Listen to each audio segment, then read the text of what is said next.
دوسری ایک حدیث ہم تلاوت کرتے ہیں. اس حدیث کو حضرت امام ابن عساکر رضی اللہ تعالیٰ عنہ نے نقل کیا ہے تاریخ دمشق الکبیر کے اندر. اس کی جلد نمبر 1 ہے اور صفحہ نمبر 61 ہے.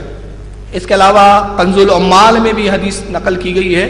کنز العمال کے جلد نمبر 10 ہے اور حدیث صفحہ نمبر 229 ہے اور حدیث نمبر 2920 ہے. چنانچہ یہ حدیث روایت ہے حضرت سیدنا امام حسن رضی اللہ تعالیٰ عنہ سے، جو حضرت مولا کائنات علی مرتضیٰ کے شہزادے ہیں، نبی کے نور نظر ہے، نبی کے نواسے ہیں. چنانچہ حدیث کے الفاظ یہ ہیں: عن الحسن ابن علی رضی اللہ تعالیٰ عنہما، حسن ابن علی رضی اللہ تعالیٰ عنہما سے روایت مروی ہے. قال، وہ کہتے ہیں، قال رسول اللہ صلی اللہ علیہ وسلم، اللہ کے نبی نے ارشاد فرمایا، رحمت اللہ علی خلفائی، اللہ کے نبی نے فرمایا اللہ کی رحمت ہو میرے خلفاء پر، میرے نائبین پر، جو میرے نائب ہے، میرے خلفاء، ان پر اللہ کی رحمت ہو. امام حسن کہتے ہیں ثلاث مرات، یہاں تک کہ نبی پاک صلی اللہ علیہ وسلم نے یہ الفاظ 3 مرتبہ فرمائے. 3 بار نبی نے کہا کہ اللہ کی رحمت ہو میرے خلفاء پر، میرے نائبین پر. 3 بار اللہ کے نبی نے ارشاد فرمایا.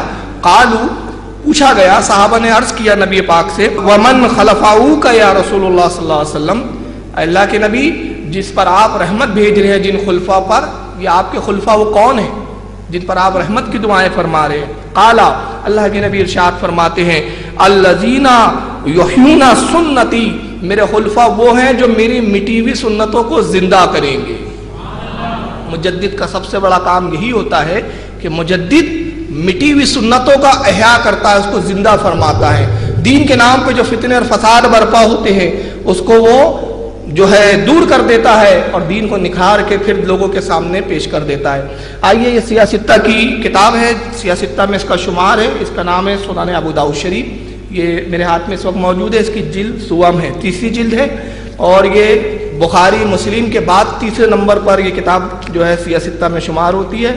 امام ابو داؤد رضی اللہ تعالیٰ عنہ نے اس کتاب کو جو ہے ابو داؤد شریف میں حدیث نمبر 887 اس حدیث کے نمبر کے تحت یہ حدیث لائی ہے. اور اس کا جو ہے کتاب الملاحم یعنی جنگوں کا بیان، جہاد کا جہاں ذکر کیا جا رہا ہے وہاں اس حدیث کو لاتے ہیں. گویا امام ابو داؤد اس باب میں، اس کتاب میں کہ جہاں جہاد اور جنگ کا ذکر ہے وہاں یہ حدیث لا کے بتاتے ہیں کہ مجدد چاہے وہ قلم سے کام لے دین کی تحفظ کے لیے، چاہے زبان سے لے، اس کا ثواب جہاد کے برابر ہوتا ہے. یہ گویا امام ابو داؤد اپنا عقیدہ بتا رہے ہیں. چنانچہ ابو داؤد کی سنن ابو داؤد کی جلد 3 صفحہ نمبر اس کا 308 ہے اور حدیث نمبر 887 ہے. یہ حدیث روایت ہے حضرت ابو ہریرہ رضی اللہ تعالیٰ عنہ سے. امام ابو داؤد پوری سند کے ساتھ حدثنا سلیمان بن داؤد اور فلاں بن فلاں بن پوری سند کے ساتھ اس حدیث کو ذکر کرتے ہوئے حضرت امام ابی علقمہ اور پھر ان سے حضرت ابو ہریرہ صحابی رسول تک سند پہنچا کے کہتے ہیں، فیما علم، جو کچھ مجھے علم ہے، ان رسول اللہ صلی اللہ علیہ وسلم سے، نبی پاک سے جو کچھ مجھے علم پہنچا، اس علم میں یہ بھی بات ہے کہ قالا، اللہ کے نبی نے ارشاد فرمایا، ان اللہ یبعث لہذہ الامتی علی راس کل 100 سنۃ من یجد اللہ دینہا، کہ اللہ کے نبی نے ارشاد فرمایا کہ ان اللہ بے شک یبعث لہذہ الامتی، اللہ تعالیٰ اس امت میں مبعوث فرماتا ہے، بھیجتا ہے. اور کب بھیجتا ہے؟ علی راس کل 100 سنۃ، ہر صدی کے اندر، ہر صدی میں ایک شخص کو بھیجتا ہے میری امت میں. اور وہ شخص کیا کرتا ہے؟ من یجدل لہا، وہ دین میں تجدید کرتا ہے، دینہا، اور دین کو نکھار دیتا ہے. تو یہ حدیث صراحتاً مجدد کے بارے میں آئی ہے. اب ہمارے اسلام میں اب تک کی تاریخ میں کتنے مجددین آ چکے ہیں، میں ان کے ایک تھوڑے سی فہرست پیش کر دیتا ہوں. تو میں یہ پڑھ دیتا ہوں تاکہ یہ بات آپ پر واضح ہو جائے اور آپ کی نالج میں اضافہ ہو جائے کہ ہر صدی میں مجدد ہوئے ہیں اور کون کون سے مجدد اعلیٰ حضرت تک آ چکے ہیں. لیکن اس سے پہلے میں ایک بات بتا دوں کہ کچھ صدیاں ایسی بھی ہوئی جس میں 2 بھی مجدد اور 3 بھی مجدد تسلیم کیے گئے ہیں. مجدد کبھی 2 بھی ہوتے ہیں، 3 بھی ہوتے ہیں اور کبھی 1 بھی ہوتا ہے. چنانچہ سب سے پہلی صدی ہجری کا پہلا مجدد جسے تسلیم کیا گیا وہ حضرت عمر بن عبدالعزیز رضی اللہ تعالیٰ عنہ. حضرت عمر بن عبدالعزیز پہلے صدی کے پہلے مجدد ہے. جب دوسری صدی آتی ہے تو دوسری صدی میں اللہ تعالیٰ نے اپنے دین کے نکھار کے لیے جس کو مجدد بنا کے مبعوث فرمایا وہ حضرت امام محمد بن ادریس رضی اللہ تعالیٰ عنہ، یہ جن کو ہم امام شافعی رحمۃ اللہ علیہ کے نام سے یاد کرتے ہیں۔ ان کا اصل نام ہے محمد بن ادریس یعنی امام شافعی۔ اور اسی صدی میں ایک اور امام ہے حضرت امام ابو الحسن اشعری رضی اللہ تعالیٰ عنہ، ان کو بھی مجدد تسلیم کیا گیا ہے۔ تیسری صدی میں حضرت امام ابو منصور ماتریدی رحمۃ اللہ تعالیٰ علیہ مجدد ہیں، اور اس کے علاوہ امام ابو جعفر طحاوی رحمۃ اللہ تعالیٰ علیہ جو حنفی مسلک کے بہت بڑے امام گزرے ہیں، یہ تیسری صدی میں امام تسلیم کیے جاتے ہیں۔ اور اسی طرح بعض لوگوں نے حضرت امام ابن جریر رحمۃ اللہ تعالیٰ علیہ کو بھی تیسری صدی ہجری کا مجدد تسلیم کیا ہے۔ چوتھی صدی کے جو مجدد ہے وہ امام ابو حامد الاسرفائینی رضی اللہ تعالیٰ عنہ، اور پانچویں صدی کے مجدد ہے حضرت سیدنا امام محمد غزالی رحمۃ اللہ تعالیٰ علیہ۔ اسی طرح چھٹویں صدی ہجری میں جو مجدد تشریف لاتے ہیں وہ ہے حضرت امام فخر الدین رازی رحمۃ اللہ تعالیٰ علیہ، جن کی تفسیر کبیر قرآن کی تفسیر بڑی مشہور و معروف ہے، اور بے شمار آپ نے مناظرے کیے اور ہزاروں عیسائیوں کو مناظروں میں شکست دے کر آپ نے اسلام میں داخل فرمایا ہے۔ چنانچہ یہ چھٹی صدی ہجری کے مجدد کہلاتے ہیں۔ ساتویں صدی ہجری میں جو مجدد آتے ہیں ان کا نام ہے امام تقی الدین بن دقیق رحمۃ اللہ تعالیٰ علیہ۔ آٹھویں صدی ہجری میں حضرت حافظ زین الدین عراقی رحمۃ اللہ تعالیٰ علیہ۔ اسی طرح اسی صدی میں یعنی آٹھویں صدی ہجری میں دوسرے ایک اور مجدد تسلیم کیے گئے حضرت امام شمس الدین جزری رحمۃ اللہ تعالیٰ علیہ۔ نویں صدی کے جو مجدد ہے وہ ہے خاتم الحفاظ حضرت امام جلال الدین سیوطی رحمۃ اللہ تعالیٰ علیہ، اور اسی نویں صدی میں ایک دوسرے امام حضرت امام شمس الدین سخاوی رحمۃ اللہ تعالیٰ علیہ کو بھی مجدد تسلیم کیا گیا ہے۔ 10ویں صدی ہجری کے مجدد ہے حضرت علامہ شمس الدین بن شہاب رملی رضی اللہ تعالیٰ عنہ۔ 11ویں صدی ہجری کے مجدد ہے حضرت شیخ احمد سرہندی مجدد الف ثانی رحمۃ اللہ تعالیٰ علیہ، اور علماء نے ان کے تجدیدی کارناموں کو دیکھ کر جو انہیں لقب دیا وہ دیا مجدد الف ثانی یعنی 1000 صدی کا مجدد، ورنہ حدیث تو یہ ہے کہ 100 سال کا، لیکن کام اتنا بڑا کر گئے کہ جو 1000 صدیوں پر حاوی ہے۔ اور 12ویں صدی ہجری کے جو مجدد ہے وہ حضرت سلطان محی الدین اورنگزیب عالمگیر رحمۃ اللہ تعالیٰ علیہ، یہ بھی اپنے صدی کے مجدد ہے۔ اسی زمانے کے 12ویں صدی ہجری کے 3 مجدد ہے، جس میں ایک امام حضرت اورنگزیب کو تسلیم کیا گیا، دوسرے حضرت امام محمد عبد الباقی زرقانی رحمۃ اللہ تعالیٰ علیہ، اور تیسرا مجدد جنہیں تسلیم کیا گیا وہ حضرت امام عبد الغنی نابلسی رضی اللہ تعالیٰ عنہ۔ 13ویں صدی ہجری کا جو مجدد ہے وہ ہے حضرت شاہ عبد العزیز محدث دہلوی رحمۃ اللہ تعالیٰ علیہ، اور 14ویں صدی ہجری کے مجدد ہے امام احمد رضا محدث بریلوی رضی اللہ تعالیٰ عنہ۔ اور یہ 4تھی صدی یہ ہمارے امام احمد رضا فاضل بریلوی کی صدی ہے، لہٰذا یہ فہرست بتاتی ہے کہ پہلی صدی ہجری سے لے کر 14ویں صدی ہجری تک ہر صدی میں مجدد اللہ تعالیٰ بھیجتا رہا، اور جب چاہیں گا اللہ تعالیٰ اپنے دین کے نکھار کے لیے مجدد بھیجتا رہے گا۔ لیکن آئیے اب میں عنوان پر آتا ہوں، اور عنوان ہے کہ ہمارا مجدد تمہارا مجدد، بات ہم اپنے صدی کی کر رہے ہیں، اپنے دور کی کر رہے ہیں۔ سوال یہ پیدا ہوتا ہے کہ ہم امام احمد رضا کو مجدد مانتے ہیں، تو یہ ہم مانتے ہیں، مگر کیا ہمارے فریق ہمارے مخالفین جو دوسرے فرقے کے حضرات ہیں کیا وہ بھی اعلیٰ حضرت کو مجدد مانتے ہیں؟ تو ظاہر ہے جب وہ اعلیٰ حضرت کو ہی مولانا اور عالم نہیں مانتے، انہی کی عزت اور احترام کے قائل نہیں، تو سیدھی سی بات ہے کہ انہیں مجدد کیسے تسلیم کریں گے؟ تو آخر پھر وہ کس کو مجدد کہتے ہیں؟ تو 14ویں صدی ہجری کا جو مجدد بتاتے ہیں وہ ہے مولانا اشرف علی تھانوی صاحب، اور یہی ہے آج کا عنوان۔ اب مولانا اشرف علی تھانوی کا لیول ان کے نزدیک کیا ہے، اس کے لیے میں بہت سارے حوالے پیش کر سکتا ہوں، لیکن وقت کی قلت پڑ جاتی ہے، اس لیے صرف یہاں 2 حوالے پیش کر دوں تاکہ آپ پر یہ واضح ہو جائے کہ علماء دیوبند اور تبلیغی جماعت کے لوگ، اور اس کے علاوہ دوسرے جو فرقہ ہے کہ ہمارے مخالفین ہیں کچھ فرقے کے لوگ، جس میں ندوہ کے علماء بھی ہیں اور بھی کچھ لوگ ہیں، یہ 14ویں صدی ہجری میں اشرف علی تھانوی کو بہت بڑا مجدد مانتے ہیں۔ اور کتنا بڑا مجدد مانتے ہیں، آئیے میں پہلے ایک کتاب بتا دوں، یہ ہے ملفوظات حضرت مولانا محمد الیاس صاحب کی، دیکھیے میرے ہاتھ میں اس وقت، یہ مولانا محمد الیاس صاحب کاندھیلوی یا مولانا محمد الیاس دہلوی، یہ کون ہیں؟ جنہوں نے تبلیغی جماعت کی بنیاد رکھی. تبلیغی جماعت کے فاؤنڈر ہیں، اشرف علی تھانوی صاحب کے رشتے میں بھی ہوتے تھے. چنانچہ یہ ان کی ملفوظات ہے جس کو مرتب کیا ہے ان کے خاص شہید حضرت مولانا محمد منظور نعمانی صاحب نے، اور چھپی ہے یہ الفرقان بک ڈپو 31/114 نذیر آباد لکھنؤ سے کتاب چھپی ہے. انہی کے ادارے سے، انہی کے مکتب فکر کی کتاب، انہی کے عالم کی لکھی ہوئی. تبلیغی جماعت جب مولانا الیاس صاحب نے بنائی تو انہوں نے خود فرمایا، چنانچہ ان کا ملفوظ نمبر 56 ہے، صفحہ نمبر 58 ہے، اس پر وہ کہتے ہیں کہ حضرت مولانا تھانوی رحمۃ اللہ علیہ نے بہت بڑا کام کیا ہے.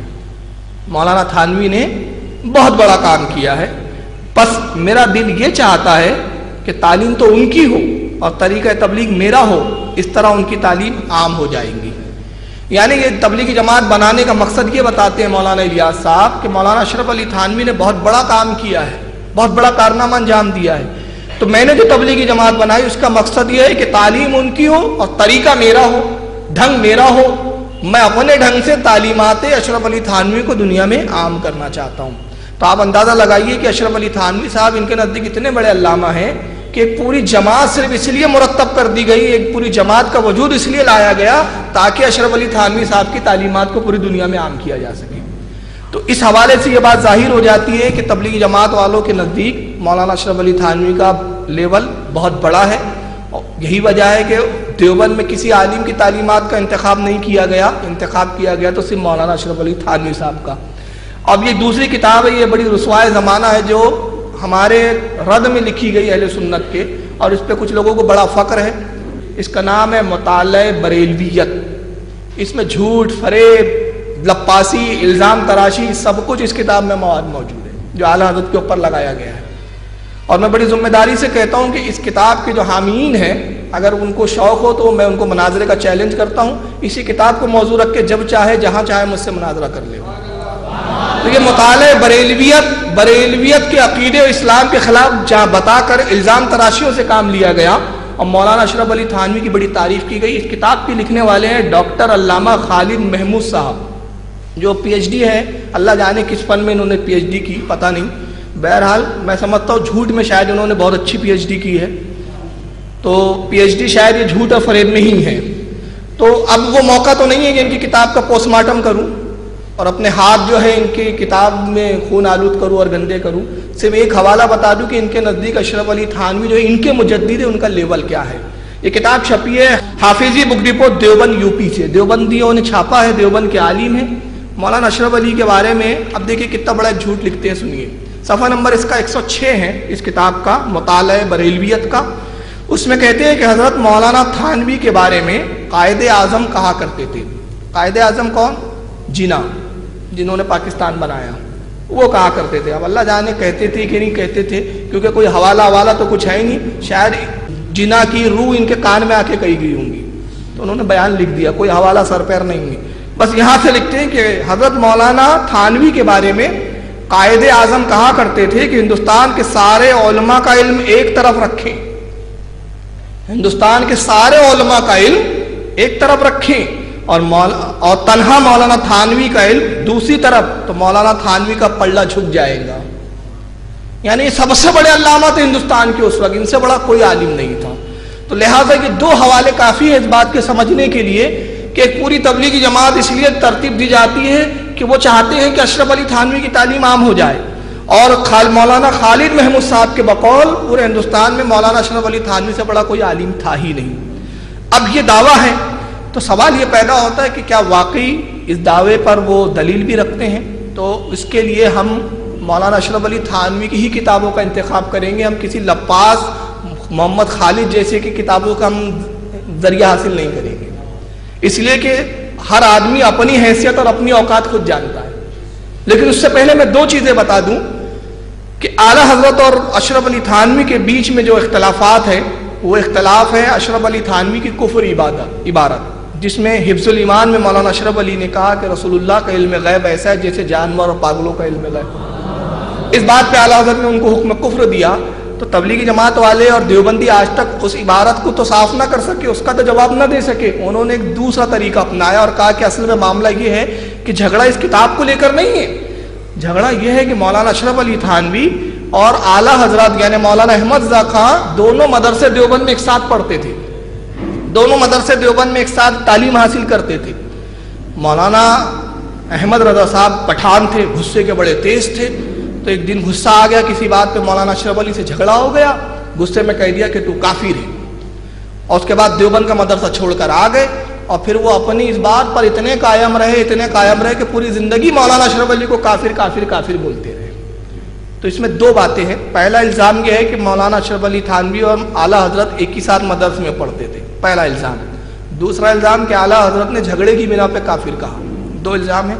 تو پہلے میں اس کا تھوڑا سا جواب دے دوں تاکہ جس کا علم اور جس کو اتنا بڑا عالم بتایا جا رہا ہے کہ ہندوستان میں اس کا کوئی ثانی نہیں ہے، سارے علماء کا علم ایک پلڑے میں رکھ دو اور ایک طرف تھانوی صاحب کا رکھ دو تو وہ پلہ بھاری رہے گا۔ تو آئیے ہم پہلے ابتدا سے دیکھیں کہ واقعی کیا یہ اعلیٰ حضرت کے ہم پلہ کہلانے کے بھی لائق ہے یا نہیں ہے۔ چنانچہ میں سب سے پہلے اس جواب کی تردید میں عرض کروں کہ اعلیٰ حضرت رضی اللہ تعالیٰ عنہ کی تاریخ پیدائش کیا ہے۔ اعلیٰ حضرت کی پیدائش کے بارے میں انہی کے شاگرد اور انہی کے خلیفہ حضرت ملک العلماء مولانا ظفر الدین صاحب رضوی کی کتاب ہے جس کا نام ہے حیات اعلیٰ حضرت۔ جہالت کے خاص شاگرد اعلیٰ سے بہت طویل عرصہ پڑھا ہے۔ ملک العلماء حیات اعلیٰ حضرت میں اعلیٰ حضرت کی پیدائش اور ان کی زندگی کے حالات کے تحت فرماتے ہیں کہ مولوی احمد رضا خان صاحب بریلوی سلمہ اللہ تعالی بن مولوی نقی علی خان بن مولوی رضا علی خان متوطن بریلوی روہل کھنڈ نے بتاریخ 10 ماہ دہم یعنی شوال بروز شمبا 1272 ہجری عرصہ دنیا میں قدم مبارک رکھا۔ اس کو میں آسان بتا دوں کہ مولانا ظفر الدین جو آپ کے سوانح نگار ہے فرماتے ہیں کہ اعلیٰ حضرت کی پیدائش 10 شوال 1272 ہجری کو ہوئی۔ کون سے سن میں ہوئی؟ 1272۔ اور اسی طرح اعلیٰ حضرت کے بھتیجے جو اعلیٰ حضرت کے شاگرد بھی تھے، خلیفہ بھی تھے، جن کا نام تھا حضرت علامہ حسنین رضا خان صاحب علیہ رحمہ، ان کی کتاب ہے سیرت اعلیٰ حضرت ما کرامات۔ اس کتاب میں بھی انہوں نے 10 شوال 1272 ہجری اعلیٰ حضرت کی پیدائش بتائی ہے۔ اور کہاں پیدا ہوئے اعلیٰ حضرت؟ بریلی میں۔ اب تھانوی صاحب کہاں پیدا ہوتے ہیں؟ آئیے ذرا تھانوی صاحب کی بھی خبر لیتے ہیں۔ چنانچہ یہ کتاب ہے اشرف السوانح، دیوبند سے چھپی ہے۔ چھپی کہاں سے؟ یہ ادارہ تالیفات اشرفیہ، تھانہ بھون، ضلع مظفر نگر، یو پی سے۔ اشرف السوانح کے مصنف مولانا اشرف علی تھانوی کے خاص شاگرد، خاص خلیفہ، ان کے خاص چہیتے خلیفہ حضرت خواجہ عزیز الحسن غوری مجذوب صاحب، اور یہاں لکھا بھی ہے اکابر خلفہ حکیم الامت حضرت تھانوی، یعنی ان کے بڑے خلفہ میں ان کا شمار ہوتا ہے۔ وہ خود مولانا اشرف علی تھانوی کی پیدائش کے بارے میں کیا لکھتے ہیں، انہی کے گھر کی شہادت لیتا ہوں، اس کا صفحہ نمبر 16 ہے۔ لکھتے ہیں کہ حضرت والا کی ولادت باسعادت یعنی مولانا تھانوی کی پیدائش 5 ربیع الثانی 1280 ہجری کو 4 شنبے کے دن بوقت صبح صادق واقع ہوئی۔ تھانوی صاحب کب پیدا ہوئے؟ 1280 میں۔ اور اعلیٰ حضرت کب کی ولادت کیا ہے؟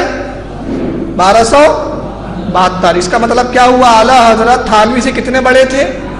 8 سال۔ اب اس کو یاد رکھیے کہ اعلیٰ حضرت تھانوی صاحب سے 8 سال بڑے تھے۔ اب آئیے ہم یہ دیکھتے ہیں کہ اعلیٰ حضرت کی فراغت کب ہوئی، یعنی اعلیٰ حضرت عالم بن کر کب نکلے اور مولانا تھانوی دیوبند میں کب گئے۔ چنانچہ اس کے لیے میں بتاؤں حیات اعلیٰ حضرت، جس کے اندر مولانا ظفر الدین صاحب لکھتے ہیں۔ اب ایک ایک عبارت میں پڑھ کے بتاؤں گا تو وقت لگ جائے گا، زبانی بتاتا چلتا ہوں۔ وہ لکھتے ہیں کہ 14 شعبان 1286 کو اعلیٰ حضرت عالم بن کے فارغ ہو چکے تھے۔ کب بن کے چکے تھے؟ 1286 میں۔ اور اعلیٰ حضرت کی پیدائش کتنی ہے؟ 1272۔ یعنی 1272 کو جب آپ 1286 میں مائنس کریں گے تو اعلیٰ حضرت کی عمر اس وقت ہے کتنی؟ 14 سال۔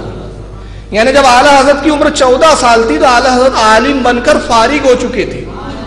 تو اعلیٰ حضرت جب 14 سال کے تو اشرف علی تھانوی صاحب کی عمر اس وقت کتنی تھی؟ 6 سال۔ کتنی تھی؟ 6 سال۔ تو ابھی تو 6 سال کا بچہ دیوبند کے مدرسے میں پڑھنے کب چلا گیا تھا؟ پہلی بات۔ اب سوال یہ پیدا ہوتا ہے کہ تھانوی صاحب کی جس وقت عمر 6 سال تھی تو یہ کرتے کیا تھے، اور پھر انہوں نے داخلہ کب لیا مدرسے دیوبند میں؟ اس کی دلیل میں بعد میں دوں گا کہ یہ داخل کب ہوئے مدرسے دیوبند میں۔ پہلے یہ بتاؤں کہ ان کا مجدد 6 سال کی عمر میں کیا کرتا تھا، اور ہمارا مجدد 6 سال کی عمر میں کیا کرتا تھا. اور میں گزارش کروں گا کہ برائے کرم آپ کم ہنسے، کیونکہ بات یہ ایسی ہے تھانوی صاحب کا نام لو تو ہنسی آتی ہے لوگوں کو، لیکن آپ کوشش کریں کہ کم ہنسے، سنجیدگی سے کام لیں. ہم کو سمجھنا ہے، کسی کا مذاق اڑانا مقصود نہیں ہے ہمارا. چنانچہ آئیے اشرف علی صاحب تھانوی صاحب 6 سال کی عمر میں کیا کرتے تھے، اس کے لیے انہی کی کتاب، میں نے کہا کہ میں انہی کی کتابوں سے بات کروں گا، یہ ہم اس کے تعلق سے کوئی بریلوی کی کتاب نہیں لائیں گے. تھانوی صاحب کی ملفوظات ہے جس کا کیا نام ہے، بڑا لمبا نام ہے، سنیے. اوپر لکھا ہے قرآن و سنت کی روشنی میں زندگی کے سینکڑوں مسائل کا حکیمانہ حل، یعنی اس میں ہر بات قرآن و سنت کے مطابق ہے، اس کا حل قرآن و سنت سے بتایا گیا ہے. کتاب کا نام ملفوظات حکیم الامت مسمى بہی الافادات الیومیہ من الافادات القومیہ. اس کی جلد 2 ہے، 5 جلدوں میں کتاب آتی ہے، 5 والیوم میں. اس کی جلد 2 کے اندر مولانا تھانوی اپنے 6 سال کی عمر کا بچپنے کا ایک واقعہ بیان کرتے ہیں. یہ جلد اس کی 2 قسط نمبر 5، اس کا ملفوظ نمبر 837 ہے، صفحہ نمبر 474 ہے. کہتے ہیں کہ مجھے ایک کھیل اور یاد آیا. تھانوی صاحب کو کچھ کھیل یاد آ رہے ہیں، وہ سنا رہے ہیں. کہتے ہیں ایک کھیل اور یاد آیا. ایک مرتبہ میرٹھ میں ایسا ہوا کہ بارش کے ایام تھے، بارش کے دن تھے. باہر صحن میں لیٹا کرتے تھے. والدہ صاحبہ کا انتقال ہو گیا تھا. ہم لوگ والد صاحب کے پاس رہتے تھے. 3 چارپائیاں برابر بچھی ہوئی ہوتی تھی، والد صاحب کی اور ہم دونوں بھائیوں کی. میں نے رسی لے کر سب کے پائے ملا کر خوب کس کر باندھ دیے اور پڑھ کر سو گئے. پھر والد صاحب بھی آ کر لیٹ گئے. اتفاق سے بارش آئی تو والد صاحب اٹھے اور ہم کو اٹھایا. بچپن کی نیند تھی، ہوں کر کے پھر سو گئے. والد صاحب جھنجھلائے، نہیں اٹھتے تو پڑے رہنے دو.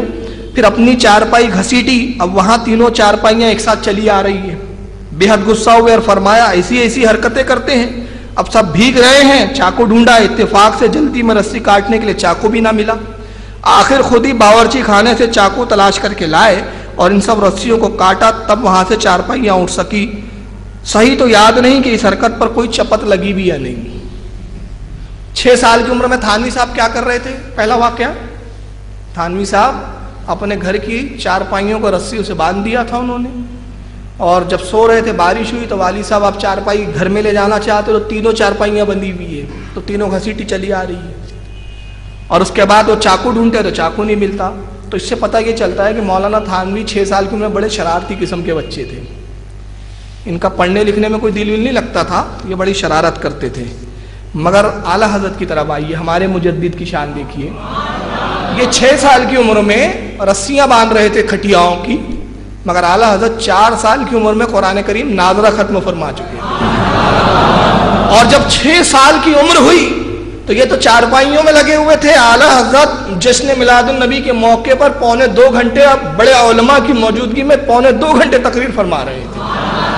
یہ اعلیٰ حضرت کی شان تھی. اور اسی طرح اعلیٰ حضرت جب پڑھ رہے تھے قرآن کریم ناظرہ، یعنی آپ کی عمر اس وقت 3 ساڑھے 3 سال کی رہی ہوں گی. چنانچہ آپ کے بھتیجے حضرت مولانا حسنین میاں علیہ رحمہ فرماتے ہیں کہ ایک مرتبہ پڑھ رہے تھے، آپ کے دادا مولانا رضا علی خان کھٹیا پہ بیٹھے ہوئے ہیں. استاد ایک دوسری کھٹیا پہ اعلیٰ حضرت کو لے کر پڑھا رہے ہیں. استاد نے جب پڑھایا تو جو حروف لکھا ہوا تھا، قرآن کی تلاوت کروا رہے تھے، پڑھا رہے تھے، اس پہ زبر تھا، مگر اعلیٰ حضرت زیر پڑھ رہے تھے. اس کو سیرت اعلیٰ حضرت صفحہ 150 پر مولانا حسنین میاں نے اس واقعے کو لکھا ہے. تو کہتے ہیں کہ اعلیٰ حضرت زیر سے پڑھتے تھے. استاد نے ٹوکا کہ یہ زبر لکھا ہوا ہے، اور وہاں زبر لکھا ہوا تھا، مگر اعلیٰ حضرت پھر اس کو زیر سے پڑھ رہے ہیں.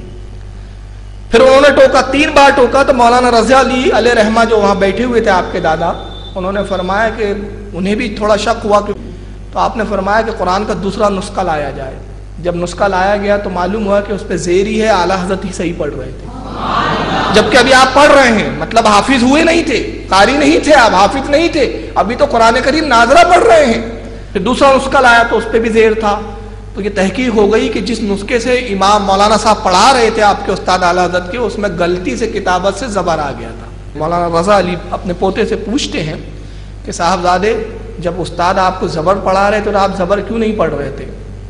تو اعلیٰ حضرت فرماتے ہیں کہ میں چاہتا تو تھا کہ زبر پڑھوں، لیکن میری زبان میرے قابو میں ہی نہیں تھی. میں چاہتا تھا کہ استاد جو بتا رہے وہی پڑھوں، لیکن زبان سے زیر ہی نکلتا تھا.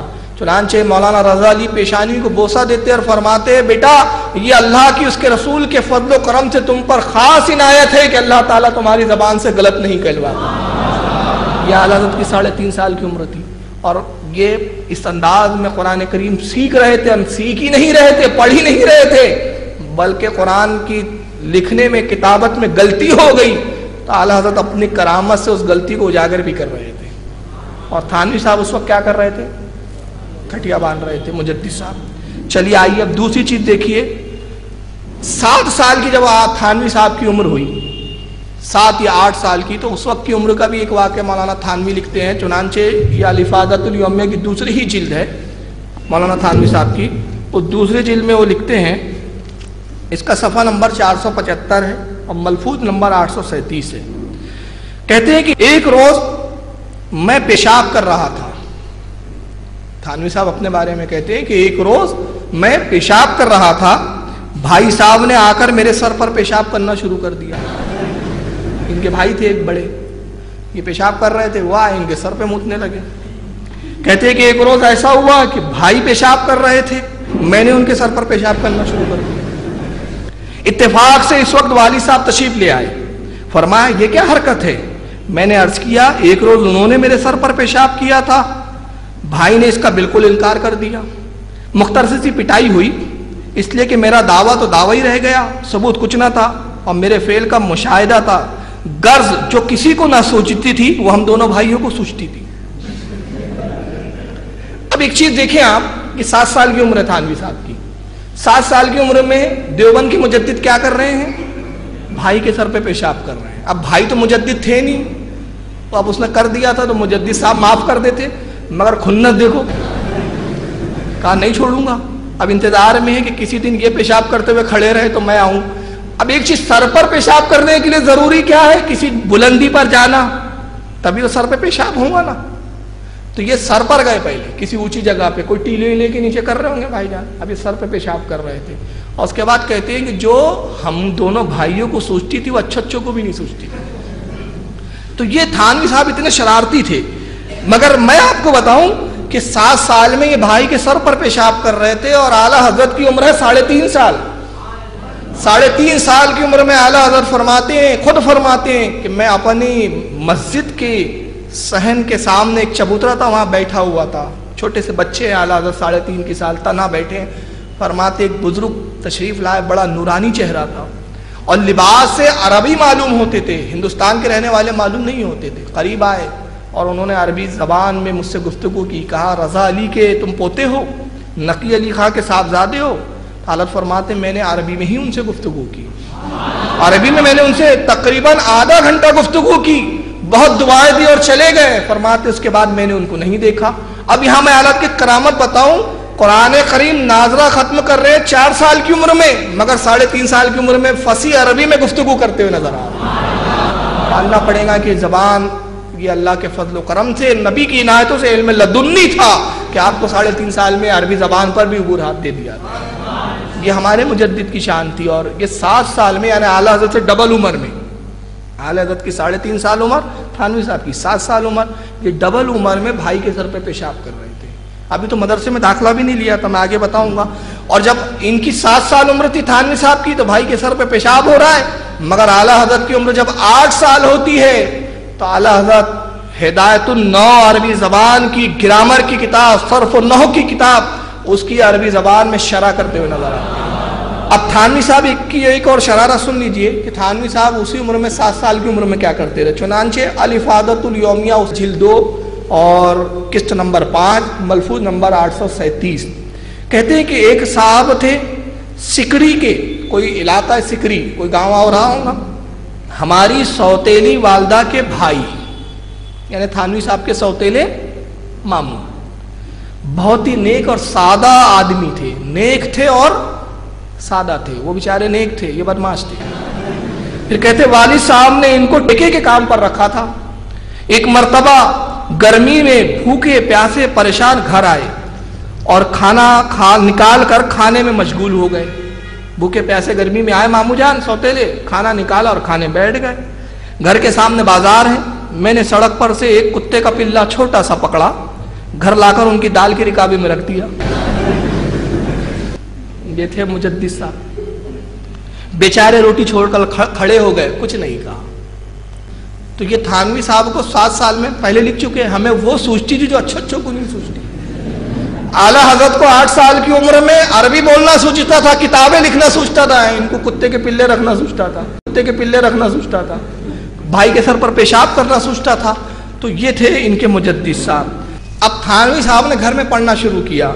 والد صاحب نے ایک حافظ صاحب کو لایا اور کہا کہ ان کو قرآن پڑھاؤ، سکھاؤ. ابھی دیوبند جانے کے مولانا تھانوی، دیوبند کب جائیں گے میں ابھی انہی کے شاگرد کی قول سے بیان کروں گا. چنانچہ کتاب ہے میرے ہاتھ میں اس وقت جس کا نام ہے اشرف السوانح.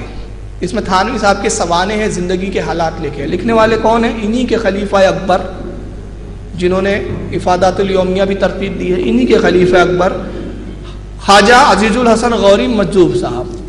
جلد اول اشرف السوانح کی 3 جلدوں میں ملتی ہے.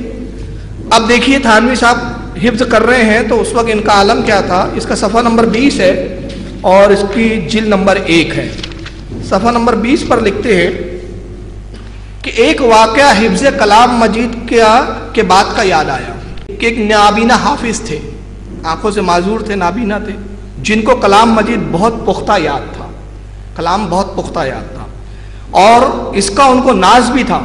ان کو حضرت والا قبل بلوغ نوافل میں کلام مجید سنایا کرتے تھے. یعنی مصنف لکھتے ہیں کہ تھانوی صاحب بالغ ہونے سے پہلے، قبل بلوغ یعنی بالغ ہونے سے پہلے ان کو قرآن سنایا کرتے تھے. مطلب عمر ان کی کیا رہی ہوں گی؟ 8 9 7 سال کے قریب کی عمر رہی ہوں گی. کہتے ہیں کلام مجید سنایا کرتے تھے. ایک بار رمضان شریف میں دن کو ان سے کلام مجید کا دورہ کر رہے تھے. حضرت والا نے دور کے وقت ان کو متنبہ کر دیا کہ حافظ جی میں آج تم کو دھوکہ دوں گا اور یہ بھی بتائے دیتا ہوں کہ فلاں آیت میں دھوکہ دوں گا. حافظ جی نے کہا کہ میاں جاؤ بھی، تم مجھے کیا دھوکہ دے سکتے ہو؟ بڑے بڑے حافظ تو مجھے دھوکہ نہ دے سکے. حضرت والا جب سنانے کے لیے کھڑے ہوئے اور اس آیت پر پہنچے انما انت منذر لکل قوم عاد، تو بہت ترتیل کے ساتھ پڑھا جیسا کہ رکوع کرنے کے قریب حضرت والا کا معمول ہے. اس کے بعد اس سے آگے جب اللہ یعلم الی آخری پڑھنے لگے تو لفظ اللہ کو اس طرح بڑھا کر پڑھا کہ جیسے رکوع میں جا رہے ہوں. اور تکبیر یعنی اللہ اکبر کہنے والے ہو. بس حافظ جی یہ سمجھ کر کہ رکوع میں جا رہے ہیں فوراً رکوع میں چلے گئے. ادھر حضرت والا نے آگے قرأت شروع کر دی یعلم ما تحمل الی آخری. اب ادھر حافظ جی تو رکوع میں پہنچے اور ادھر قرأت شروع ہو گئی. فوراً ہی حافظ جی سیدھے ہو کر کھڑے ہوئے. اس پر حضرت والا کو بے اختیار ہنسی آ گئی اور کہے مار کر ہنس پڑے اور ہنسی سے اس قدر مغلوب ہوئے کہ نماز توڑ کر الگ ہو گئے. آپ دیکھیے کتنی توہین ہے، یہ قرآن عظیم کی توہین ہے اس میں سراتر. ان کے استاد ایک نابینا حافظ ہیں جن کو یہ دور کر رہے ہیں، جن کے پاس قرآن سنا رہے ہیں اپنی قرآن کے حفظ کی پختگی کے لیے. تو حافظ صاحب وہ بیچارے نابینا تھے مگر قرآن ان کو بڑا پختہ یاد تھا.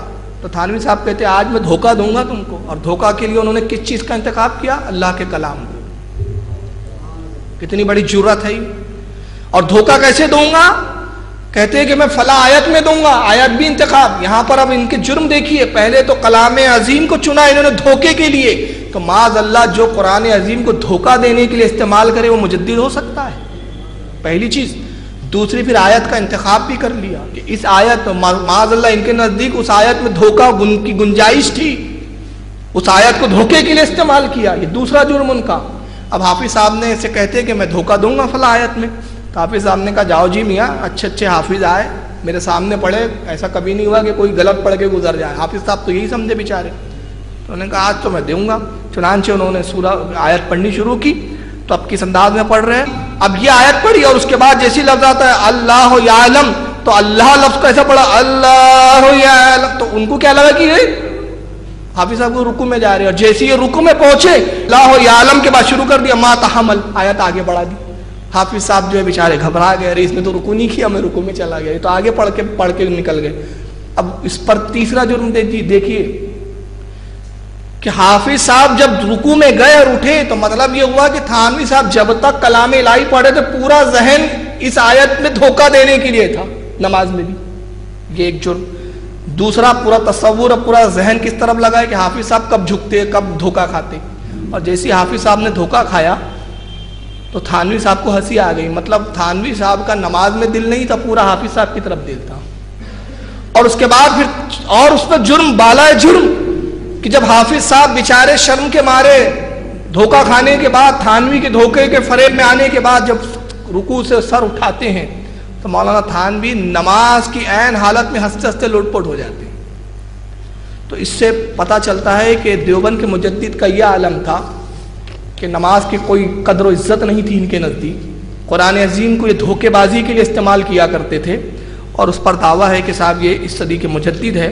مگر میں اعلیٰ حضرت کے بارے میں آپ کو بتاتا چلوں، چنانچہ مولانا حسنین میاں علیہ رحمہ آپ کے بھتیجے سیرت اعلیٰ حضرت میں فرماتے ہیں کہ اعلیٰ حضرت کی عمر جب 8 سال ہوئی، یہ 8 سال میں دھوکہ دے رہے ہیں استاد کو، مگر اعلیٰ حضرت کی شان دیکھی، جب 8 سال کی عمر ہوتی ہے تو مسلمت ثبوت درس نظامی میں جو کتاب شامل ہے، جو درس میں عربی میں پڑھائی جاتی ہے، اعلیٰ حضرت اس کتاب پر عربی میں حاشیہ لکھتے ہوئے نظر آتے ہیں۔ 8 سال کی عمر میں مسلمت ثبوت کا حاشیہ لکھتے ہیں۔ اور اس کے بعد جب آپ اپنے والد سے پڑھتے تھے تو انداز کیا تھا حالت کا؟ ایک مرتبہ والد صاحب نے آپ کو مشق کرانے کے لیے، تاکہ آپ کو لکھنا فتویٰ دینا آ جائے، ایک سوال آیا ان کے والد کے پاس، مولانا نقی علی خان علیہ رحمہ کے پاس، تو والد صاحب نے سوال کی 2 کاپیاں کی، ایک اعلیٰ حضرت کو دیا، کہا صاحبزادے اس کا جواب آپ بھی لکھیے، اور ایک جواب خود والد نے لکھا۔ اب جب دونوں جوابات آئے تو جواب میں اختلاف تھا، اعلیٰ حضرت نے جواب کچھ اور لکھا تھا، والد صاحب نے کچھ اور لکھا تھا، اعلیٰ حضرت نے کچھ اور دلیلیں دی تھی، والد صاحب نے کچھ اور دلیلیں دی تھی۔ اب بیٹوں اور باپ میں اختلاف ہو گیا۔ والد صاحب نے کہا میاں صاحبزادے تم ابھی ہمارے شاگرد ہو، ہم سے پڑھتے ہو، ہمارا فتویٰ صحیح ہے، آپ ہمارے فتوے سے رجوع کر لیجئے، یہ بچپنے کا عالم ہے۔ اعلیٰ فرماتے والد گرامی اگرچہ آپ ہی کے ہم شاگرد ہیں مگر فتویٰ ہمارا صحیح ہے، دلیل ہماری صحیح ہے۔ اب دونوں اپنی اپنی دلیلیں دے رہے ہیں، حل نکلا نہیں، تو والد نے کہا چلو ایسا کرتے ہیں کہ اس وقت رامپور جو تھا علماء کا ایک بہت بڑا گڑھ کہلاتا تھا، کہا علماء رامپور کی طرف رجوع کرتے ہیں، آپ کا جواب اور ہمارا دونوں کا جواب علماء رامپور کے پاس بھیج دیتے ہیں، علماء ہی فیصلہ کریں گے۔ اور وہاں کثرت کے ساتھ سینکڑوں علماء دین اور سینکڑوں مفتیان اکرام وہاں پہ مقیم تھے رامپور میں۔ نواب رامپور جو ہے کلب علی کا دور تھا، وہ رامپور کے نواب تھے۔ چنانچہ اعلیٰ حضرت بعد میں سسر بنے، اس وقت اعلیٰ حضرت کے پھوپھا تھے، شادی تو ہونے کی تھی، اعلیٰ حضرت اس کی اس وقت پھوپھا تھے، جن کو گھر میں سب نانا فضل حسین کے نام سے پکارا کرتے تھے، نانا فضل حسین۔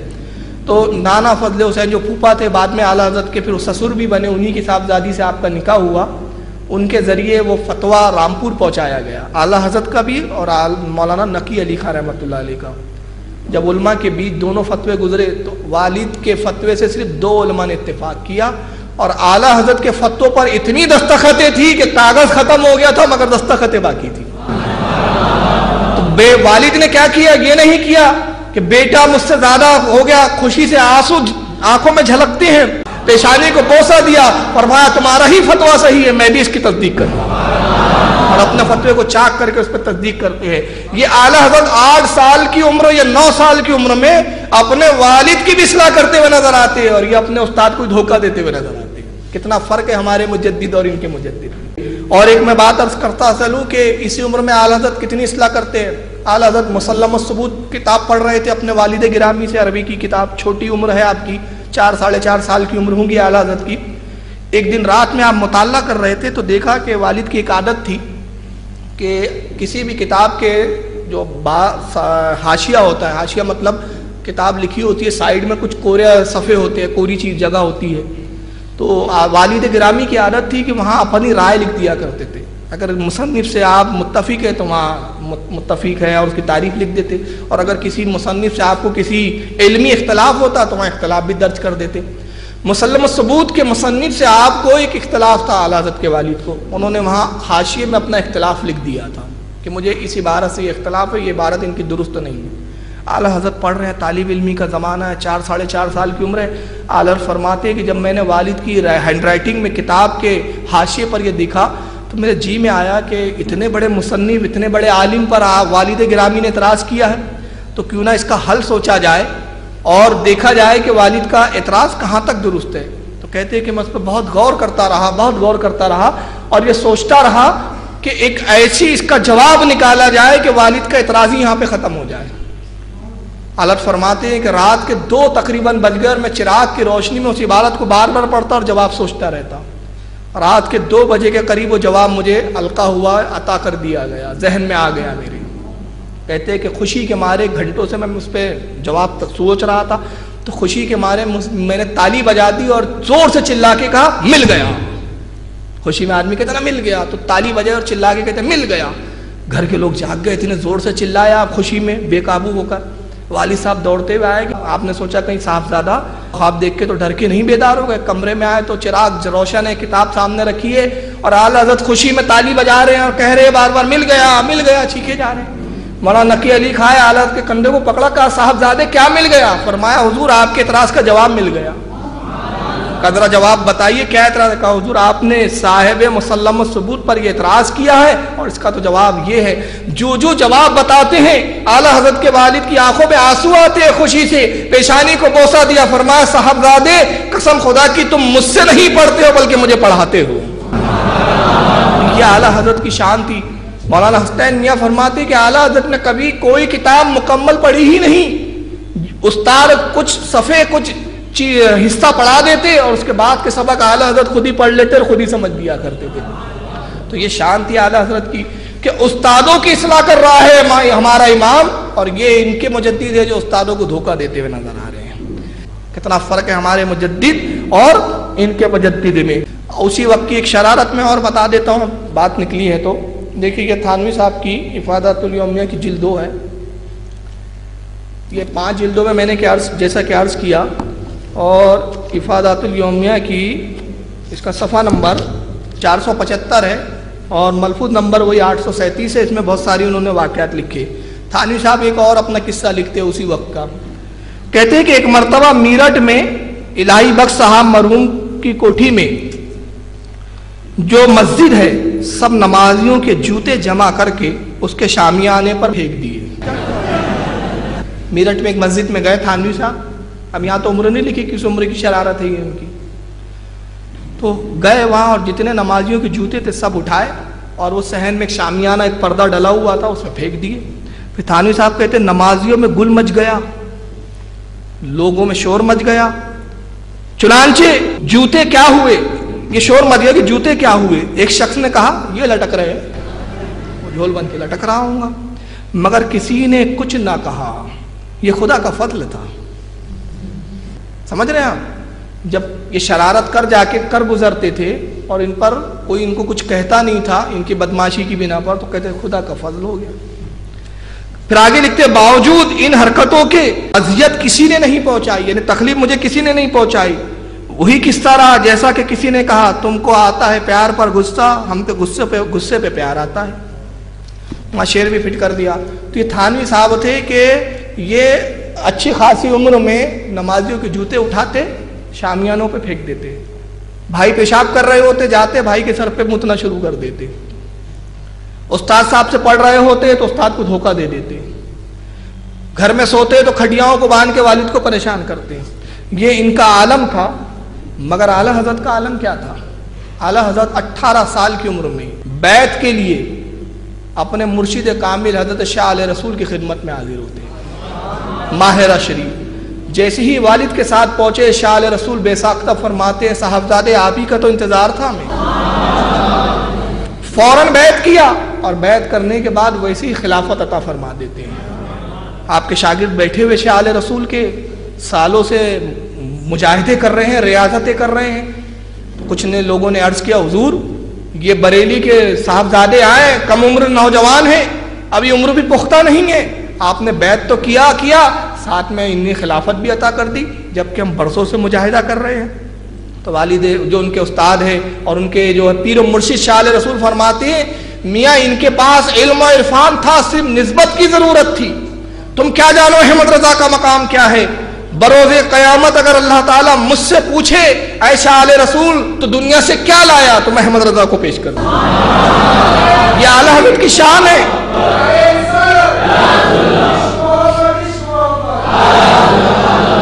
یہ اعلیٰ حضرت کی شان ہے کہ استاد محترم آپ کے پیر و مرشد کہہ رہے ہیں کہ بروز قیامت مجھ سے پوچھا جائے اگر کہ کیا لایا عائشہ آل رسول، تو محمد رضا کو پیش کروں گا. یعنی حالت کی ذات وہ ہے جس پر استاد فخر کرے، جس پر پیر فخر کرے، جس پہ باپ فخر کرے.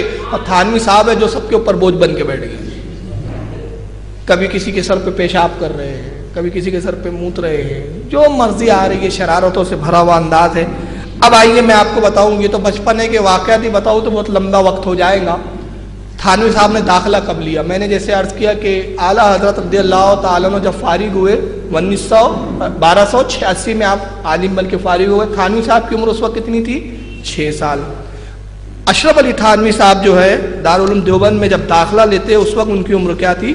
انہی کے شاگرد اور انہی کے خلیفہ کی زبانیں سن لیجئے. یہ چنانچہ اشرف السوانح جلد 1 کا صفحہ نمبر 24 ہے. دیکھ لیجئے، اشرف السوانح ادارہ تالیفات اشرفیہ سے چھپی ہوئی ہے. چنانچہ خواجہ عزیز الحسن گوری مجذوب صاحب جو ان کے خلیفہ اور شاگرد وہ کہتے ہیں مدرسے دیوبند میں تقریباً 5 سال بسلسلہ طالب علمی رہنا ہوا. یعنی 5 سال دیوبند میں انہوں نے پڑھا. آخر ذی قعدہ 1295 میں وہاں داخل ہوئے. کب داخل ہوئے؟ 1295 میں، 95 میں. یہ 95 میں اشرف علی تھانوی صاحب مدرسے دیوبند میں داخل ہوئے 1295 میں. اور 1295 میں اعلیٰ حضرت کی اس وقت عمر کتنی ہوتی ہے؟ 23 سال. اور اعلیٰ حضرت عالم بن کے کب نکل چکے تھے؟ 14 سال میں. مطلب جب یہ داخل ہو رہے تو اعلیٰ حضرت کی عمر 23 سال تھی. فارغ ہوئے ایک عرصہ گزر گیا تھا. اور اس وقت تک کہ جب یہ مدرسے دیوبند میں داخل ہو رہے تھے اعلیٰ حضرت 75 کتابیں دین کے اوپر لکھ چکے تھے. میں ان میں سے چند کے نام ابھی آپ کو بتاتا ہوں. کہتے 1295 میں داخل ہوئے اور 1301 میں فارغ التحصیل ہو گئے. 1301 کے اندر یہ فارغ ہوئے. چنانچہ اعلیٰ حضرت تو جب 75 کتابوں کے مصنف تھے، یہ مدرسے دیوبند میں پڑھنے کے لیے بھی داخلہ لے رہے تھے، لائن میں لگے ہوئے تھے داخلہ فارم لیے ہوئے. اور اس وقت تک اعلیٰ حضرت 23 سال کی عمر تھی. اعلیٰ حضرت 75 کتابیں لکھ چکے تھے، جن میں سے چند کے میں نام یہاں بتا دیتا ہوں. جن میں شرح ہدایت النو عربی زبان میں، حاشیہ مسلم الثبوت عربی زبان میں، النجوم الثواقب فی تخریج احادیث القواقب، یہ آپ کی کتاب ہے. مطلع القمرین فی ابانتی سبقۃ الامرین، انفاس الفقر فی قربان البقر، فضل القضاء فی رسم الافتاء، سیف المصطفیٰ علی ادیان الافتراء، قمر التمام فی نفی الظلام عن سید الانام. یہ اعلیٰ حضرت کی میں نے چند کتابوں کے نام سنے. اس طرح 75 کتابیں ہیں جو اعلیٰ حضرت اس وقت تک 23 سال کی عمر تک آپ اپنی لکھ چکے تھے. اب ظاہر سی بات ہے کہ مولانا اشرف علی تھانوی صاحب 1295 میں پڑھنے جب داخل ہوئے، اعلیٰ حضرت اس وقت تک تو لکھ چکے تھے. تو مدرسے دیوبند کی تو شکل و صورت بھی اعلیٰ حضرت نے نہیں دیکھی تھی. تو مدرسے دیوبند جانا اور داخلہ لینا تو بہت دور کی بات. چلیے اب یہ تو بہرحال مجدد ہے علماء دیوبند کی، اور ان کا علم کتنا ہے؟ بقول مطالعہ بریلویت مولانا خالد محمد صاحب کے کہ ایک پلے میں اشرف علی تھانوی صاحب کا علم رکھ دیا جائے اور دوسرے پلے میں پورے ہندوستان کے علماء کا، تو پلہ کن کا بھاری ہوگا؟ تھانوی صاحب کا. تو چلیے بچپنے کی شرارت تھی، ہم اس کو نظر انداز کر دیتے ہیں، جان دیتے ہیں بھائی نابالغ بچے تھے، ناسمجھ بچے تھے تھانوی صاحب. اب عالم بن گئے، بڈھے خوسٹ ہو گئے. اب کیا کرتے تھے؟ ذرا اب انہی کی کتابوں سے ذرا ملاحظہ کریں کہ عالم بننے کے بعد، بڈھے خوسٹ ہونے کے بعد تھانوی صاحب کا عالم کیا تھا، ذرا سنیے. یہ خاتمۃ السوانح ایک ہی جلد میں ہے، اس کا صفحہ نمبر 48 ہے. صفحہ نمبر 48 کہاں سے چھپی ہے؟ مکتبہ تالیفات اشرفیہ تھانہ بھون ضلع مظفر نگر یو پی سے. اس کے لکھنے والے بھی عزیز الحسن غوری مجذوب صاحب، انہی کے چہیتے مرید اور خلیفہ. تھانوی صاحب نے بہت جلدوں میں کتابیں لکھی. چنانچہ صفحہ نمبر 48 معاف کیجیے گا، صفحہ نمبر 48 پر تھانوی صاحب کے بارے میں کیا لکھتے ہیں؟ حضرت اقدس. کون؟ تھانوی صاحب. اقدس کے معنی ہوتے ہیں جن کا تقدس بہت زیادہ ہو، بہت بلند بالا شخصیت. حضرت اقدس کسی کام سے فارغ ہوتے ہی فوراً تسبیح سنبھالتے تھے. جب کسی کام سے فارغ ہو جاتے مولانا تھانوی صاحب تو تسبیح لے کے بیٹھ جاتے، اور بعض اوقات مزاحن فرماتے، ہنس کے کہتے مذاق میں، میں نے اس کا نام، کس کا نام؟ تسبیح کا جال رکھا ہے کیونکہ لوگ اس سے پھنستے ہیں. سمجھ رہے آپ؟ جب چھوٹے تھے تو قرآن کائے کے لیے پڑھتے تھے؟ استادوں کو ستانے کے لیے. اور جب بڑے ہوئے لوگوں کو پھنسانے کے لیے. آتا جا پھنستا جا، آتا جا پھنستا جا، من کے یہی ڈھکیلتے تھے. تو لکھتے ہیں کہ بعض اوقات مزاحن فرماتے تھے کہ میں نے اس کا نام جال رکھا ہے، کیوں؟ اس سے لوگ پھنستے ہیں۔ تھانوی صاحب پھنساتے تھے، مگر ہمارا مجدد کیا کرتا تھا ذرا دیکھیے۔ میں آپ کو اپنے مجدد کی ایک شان بتاؤں۔ اعلیٰ حضرت اپنے گھر میں تشریف فرمائے، وقت کے بریلی کے سیٹ آتے ہیں جن کا کاروبار لاکھوں کا ہے، مگر جس کا کاروبار زیادہ بڑا ہوتا ہے تو اس کا نقصان بھی بڑے ہوتے ہیں۔ کاروبار میں اگر نقصان ہو جائے، مٹھائی کا اتنا بڑا ٹوکرا لے کر آ گئے اور آنے کے بعد اعلیٰ کی خدمت میں ٹوکرا پیش کرتے ہیں۔ اعلیٰ نے فرمایا کہ اس میں کیا ہے؟ عرض کیا حضور اس میں مٹھائی ہے۔ فرمایا اتنی ساری کیوں مٹھائی لا لی؟ مٹھائی لا لیا آپ نے؟ لانا ہی تھا اگر توفتاً تو تھوڑی سی لے آتے، اتنا ٹوکرا بھر مٹھائی۔ کہا حضور گھر کے بچے اور گھر کی خواتین احباب کھائیں گے، اور تحفہ قبول کرنا تو رسول اللہ کی سنت ہے۔ جب ان کے جو ہے چہیتے چاہنے والے وہ سیٹ صاحب نے ایسا کہا جو محبت کرتے تھے اعلیٰ حضرت سے، تو اعلیٰ حضرت نے قبول فرما لیا۔ اپنے نوکر کو آواز دی، خادم کو، جائیے اس ٹوکرے کو اندر رکھ دیجیے۔ خادم صاحب آئے، ٹوکرا اٹھایا، اندر رکھ دیا۔ اب اعلیٰ حضرت نے فرمایا کہ اس سیٹ صاحب سے پوچھتے ہیں کہ فرمائیے آپ کا کیا حال ہے، خیریت تو ہے؟ تو انہوں نے کہا حضور کہاں خیریت ہے، بڑی پریشانی ہے، کاروبار بڑا ٹھنڈے چل رہے ہیں، بڑی تکلیف ہے، نقصان ہو رہا ہے، حضور کچھ تعویذ عطا فرما دیجیے، کچھ تعویذ دے دیجیے۔ اعلیٰ حضرت اپنے خادم کو آواز دیتے ہیں باہر آئیے، ٹوکرا باہر لاؤ۔ کہا یہ لیجیے ٹوکرا۔ کہا حضور، کہا نہیں، احمد رضا مٹھائی کے بس تعویذ نہیں بیچتا ہے، آپ کو اگر تعویذ ہی لینا تو اس کی رشوت دینے کی کیا ضرورت تھی؟ کہا حضور میرا وہ مطلب نہیں۔ فرمایا بالکل نہیں، اسے لے جائیے، اور جب اگلی بار آپ آئے تو اسی وقت آئیے گا کہ جب اس طرح کی کوئی رشوت ساتھ میں نہ ہو۔ حالات کی شان یہ تھی کہ اگر تعویذ لینے کوئی آیا تو اجرت لینا تو بہت دور کی بات، مٹھائی قبول نہیں کرتے تھے، اور یہ تسبیح لے کے اس لیے بیٹھتے تھے کہ آتا جا پھنستا جا۔ اب میں خود بتا دوں تھانوی صاحب کے جملے میں نہیں کہتا بھائی، میرا ایک جملہ نہیں ہے، چنانچہ یہ افادات الیومیہ کی پہلی جلد ہے، ابھی تک آپ دوسری جلد کو ملاحظہ کر رہے تھے، اب دوسری یہ پہلی جلد کو بھی دیکھ لیجئے۔ اس کا نام ملفوظات حکیم الامت الافادات الیومیہ۔ اس میں تھانوی صاحب خود کیا فرماتے ذرا سن لیجئے۔ اس کتاب کا جلد اول ہے اور صفحہ نمبر 252 قسط نمبر 2 ملفوظ نمبر 511۔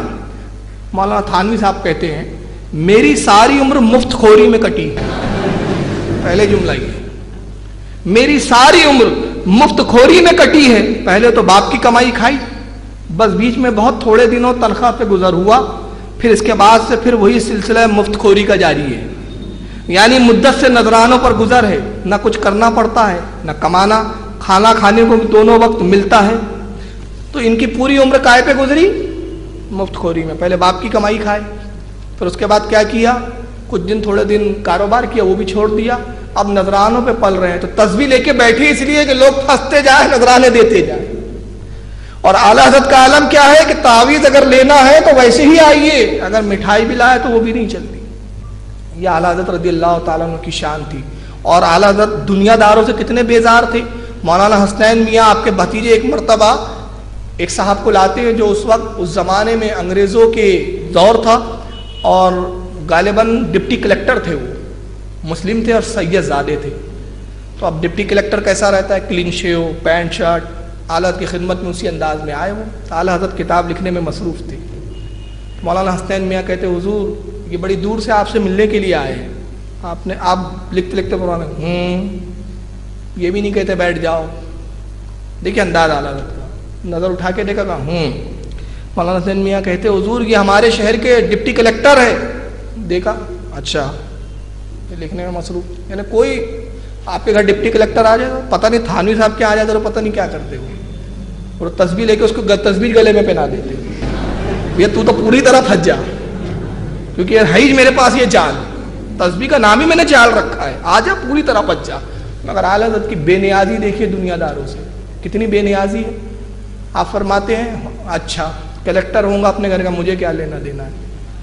اب مولانا حسین کہتے ہیں حضور کی ڈپٹی کلیکٹر ہے، یہ بہت بڑی پوسٹ ہوتی ہے۔ کہا ہوں گی ہماری بلا سے۔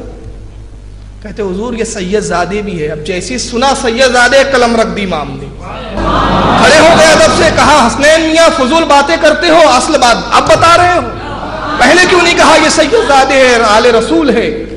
تو وہ کہتے حضور بڑا تعجب ہے کہ آپ ہماری عہدے سے مروب نہ ہوئے. فرمایا آپ تو ڈپٹی کلیکٹر ہے, اگر ملکہ وکٹوریا بھی آ جاتی تو احمد رضا کے پاس یہی بے نیازی ہوتی. ہمیں دنیا داروں سے کیا کرا, آپ کو رسول اللہ سے نسبت ہے, ہاں اس نسبت کا احترام ہے.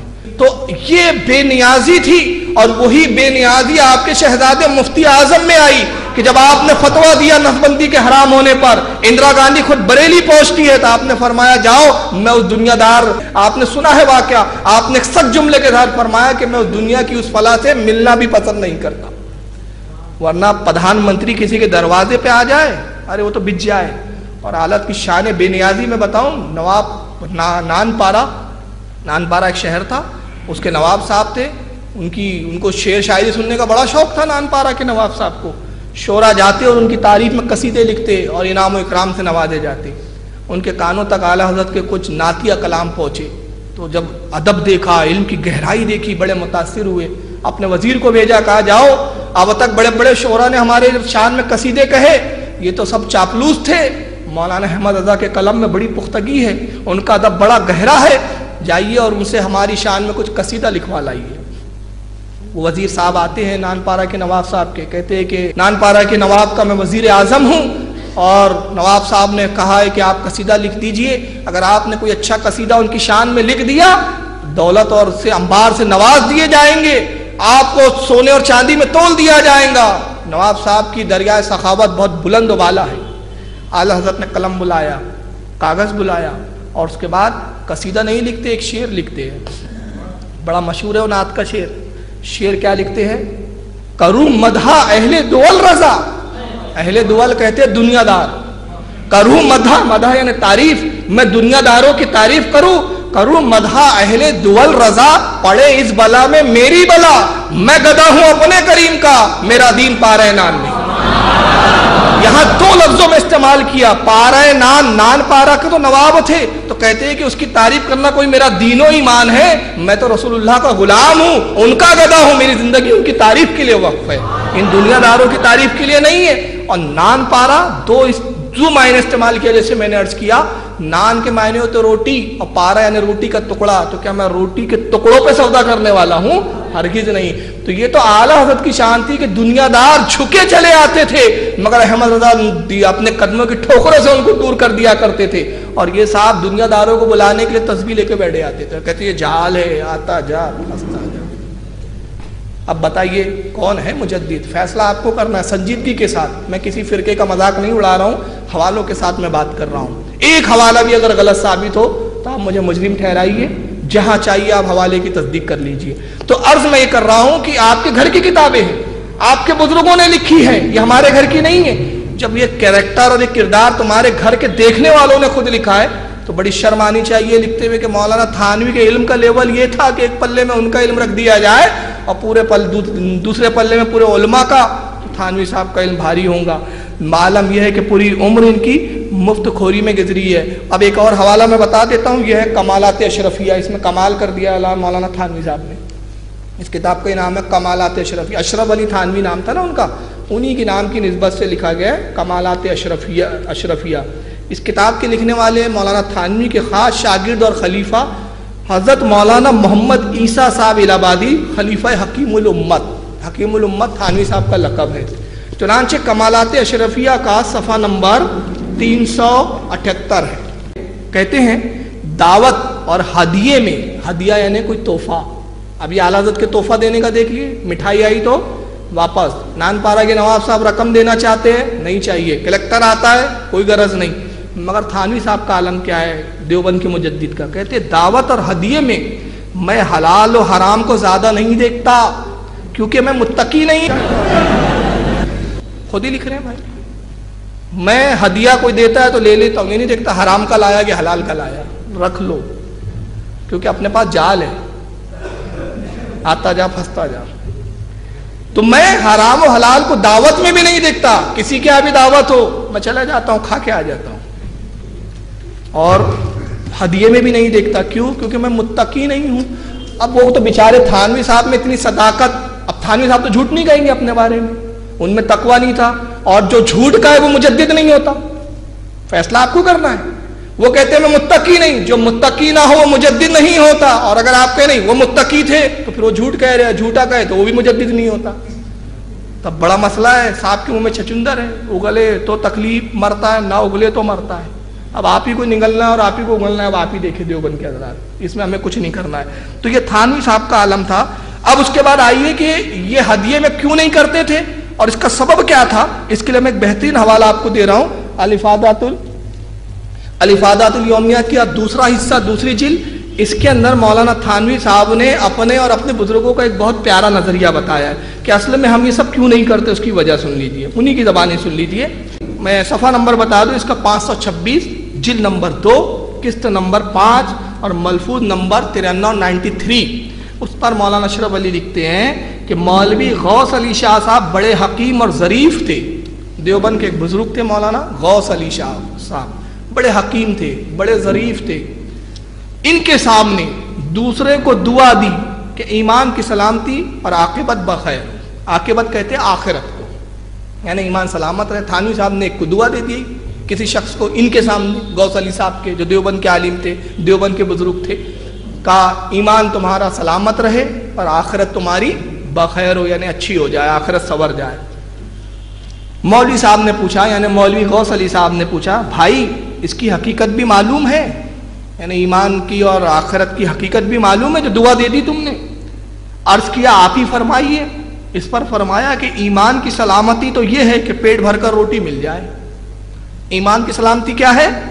کہ پیٹ بھر کر روٹی مل جائے, اور عاقبت بخیر یہ ہے کہ کھل کر پاخانہ ہو جایا کرے. بس یہی بڑی نعمت ہے. یہ ہے دیوبند کا دین, یہ ہے تھانوی صاحب کے بزرگوں کا دین. تھانوی نے اپنے بزرگ صاحب سے یہی لیا تھا کہ جناب ایمان کی سلامتی ہے کہ پیٹ بھر کے روٹی ملے, اور عاقبت بخیر یہ کہ کھل کر پاخانہ ہو جائے. یہی بڑی نعمت ہے, اس کے سوا کچھ نہیں چاہیے. تو اسی وجہ سے پوری زندگی اعلیٰ حضرت نے ایک وصیت لکھ دی وصایا شریف میں کہ میری فاتحہ میں یہ کھانے رکھے جائے. تو آج تک تانے دیے جاتے ہیں, جبکہ اعلیٰ حضرت لکھ رہے فاتحہ میں غریبوں کو دیا جائے, نہ کہ جھڑک کر عزت کے ساتھ بٹھا کر خبردار اغنیاء امیروں اور پیسے والوں کو نہ کھلایا جائے. تو اعلیٰ حضرت جو نعمتیں غریبوں کے لیے انتظام کر کے گئے اس پہ تو ان کو اعتراض ہے. اور یہ کھل کر جو پاخانے, کھل کر کھانا, ٹھوس کا جال لے کے بیٹھنا, یہ باتیں ان کی نظروں سے نہیں گزرتی. اور بدنام کرتے ہیں کہ بریلی مکتب فکر کھاؤ کھداڑ علماء کا ہے. ارے اپنے گھر دیکھو, ہمیں نام دیا انہوں نے حلوہ خور مولوی. ارے آپ دیکھو آپ کے مولویوں کا کیا حال ہے, ہمارے مولوی کا نہیں ہے. اور اگر اس پر بات کرنی ہو تو بالکل چیلنج ہے, جب چاہے بازو سے بازو ملا کر بیٹھ جائیں اور دیکھ لے کس کے مولوی کتنے حلوہ خور ہیں اور کتنے کھانے والے کھاؤ کھداڑ لوگ ہیں. ارے ہم لوگوں کے ہاں نیاز اس لیے ہے, عالموں نے اس لیے نہیں رکھی نیاز. ہم تو غریب پرور ہے, ہمارا فرقہ غریبوں کو کھلاتا ہے, خود بھی کھاتا ہے. تم بخیل کنجوس, نہ خود کھاتے ہو نہ دوسروں کو کھلاتے ہو, سعودیہ کے ریالوں پہ پلتے ہو اور الزام ہم پر دیتے ہو. تو بہرحال یہ ان کے عالم تھے کہ پیٹ بھر کھانا مل جائے. مگر اعلیٰ حضرت اور حرام حلال دیکھتے نہیں تھے. مگر اعلیٰ حضرت حرام و حلال کتنا دیکھتے تھے آپ کو بتاؤں. اعلیٰ حضرت کا فتویٰ ہے کہ مسجد کے اندر مٹی کا تیل جلانا جائز نہیں. مٹی کا تیل کیوں؟ مٹی کے تیل میں بو ہوتی ہے, اور اللہ کے نبی صلی اللہ علیہ وسلم کی حدیث ہے مسجد میں بو والی چیز لے کر داخل نہ ہو. پیاز کچے نہ کھا کے جاؤ, کچا لہسن نہ کھایا کرو کہ اس بو سے فرشتوں کو تکلیف ہوتی ہے, حدیث پاک ہے. اب مٹی کے تیل میں بھی بو ہوتی ہے. اعلیٰ حضرت کی مسجد میں ان کے خادم نے ایک ایسا چراغ جس میں مٹی کا تیل استعمال ہوتا وہ چراغ روشن کر دیا.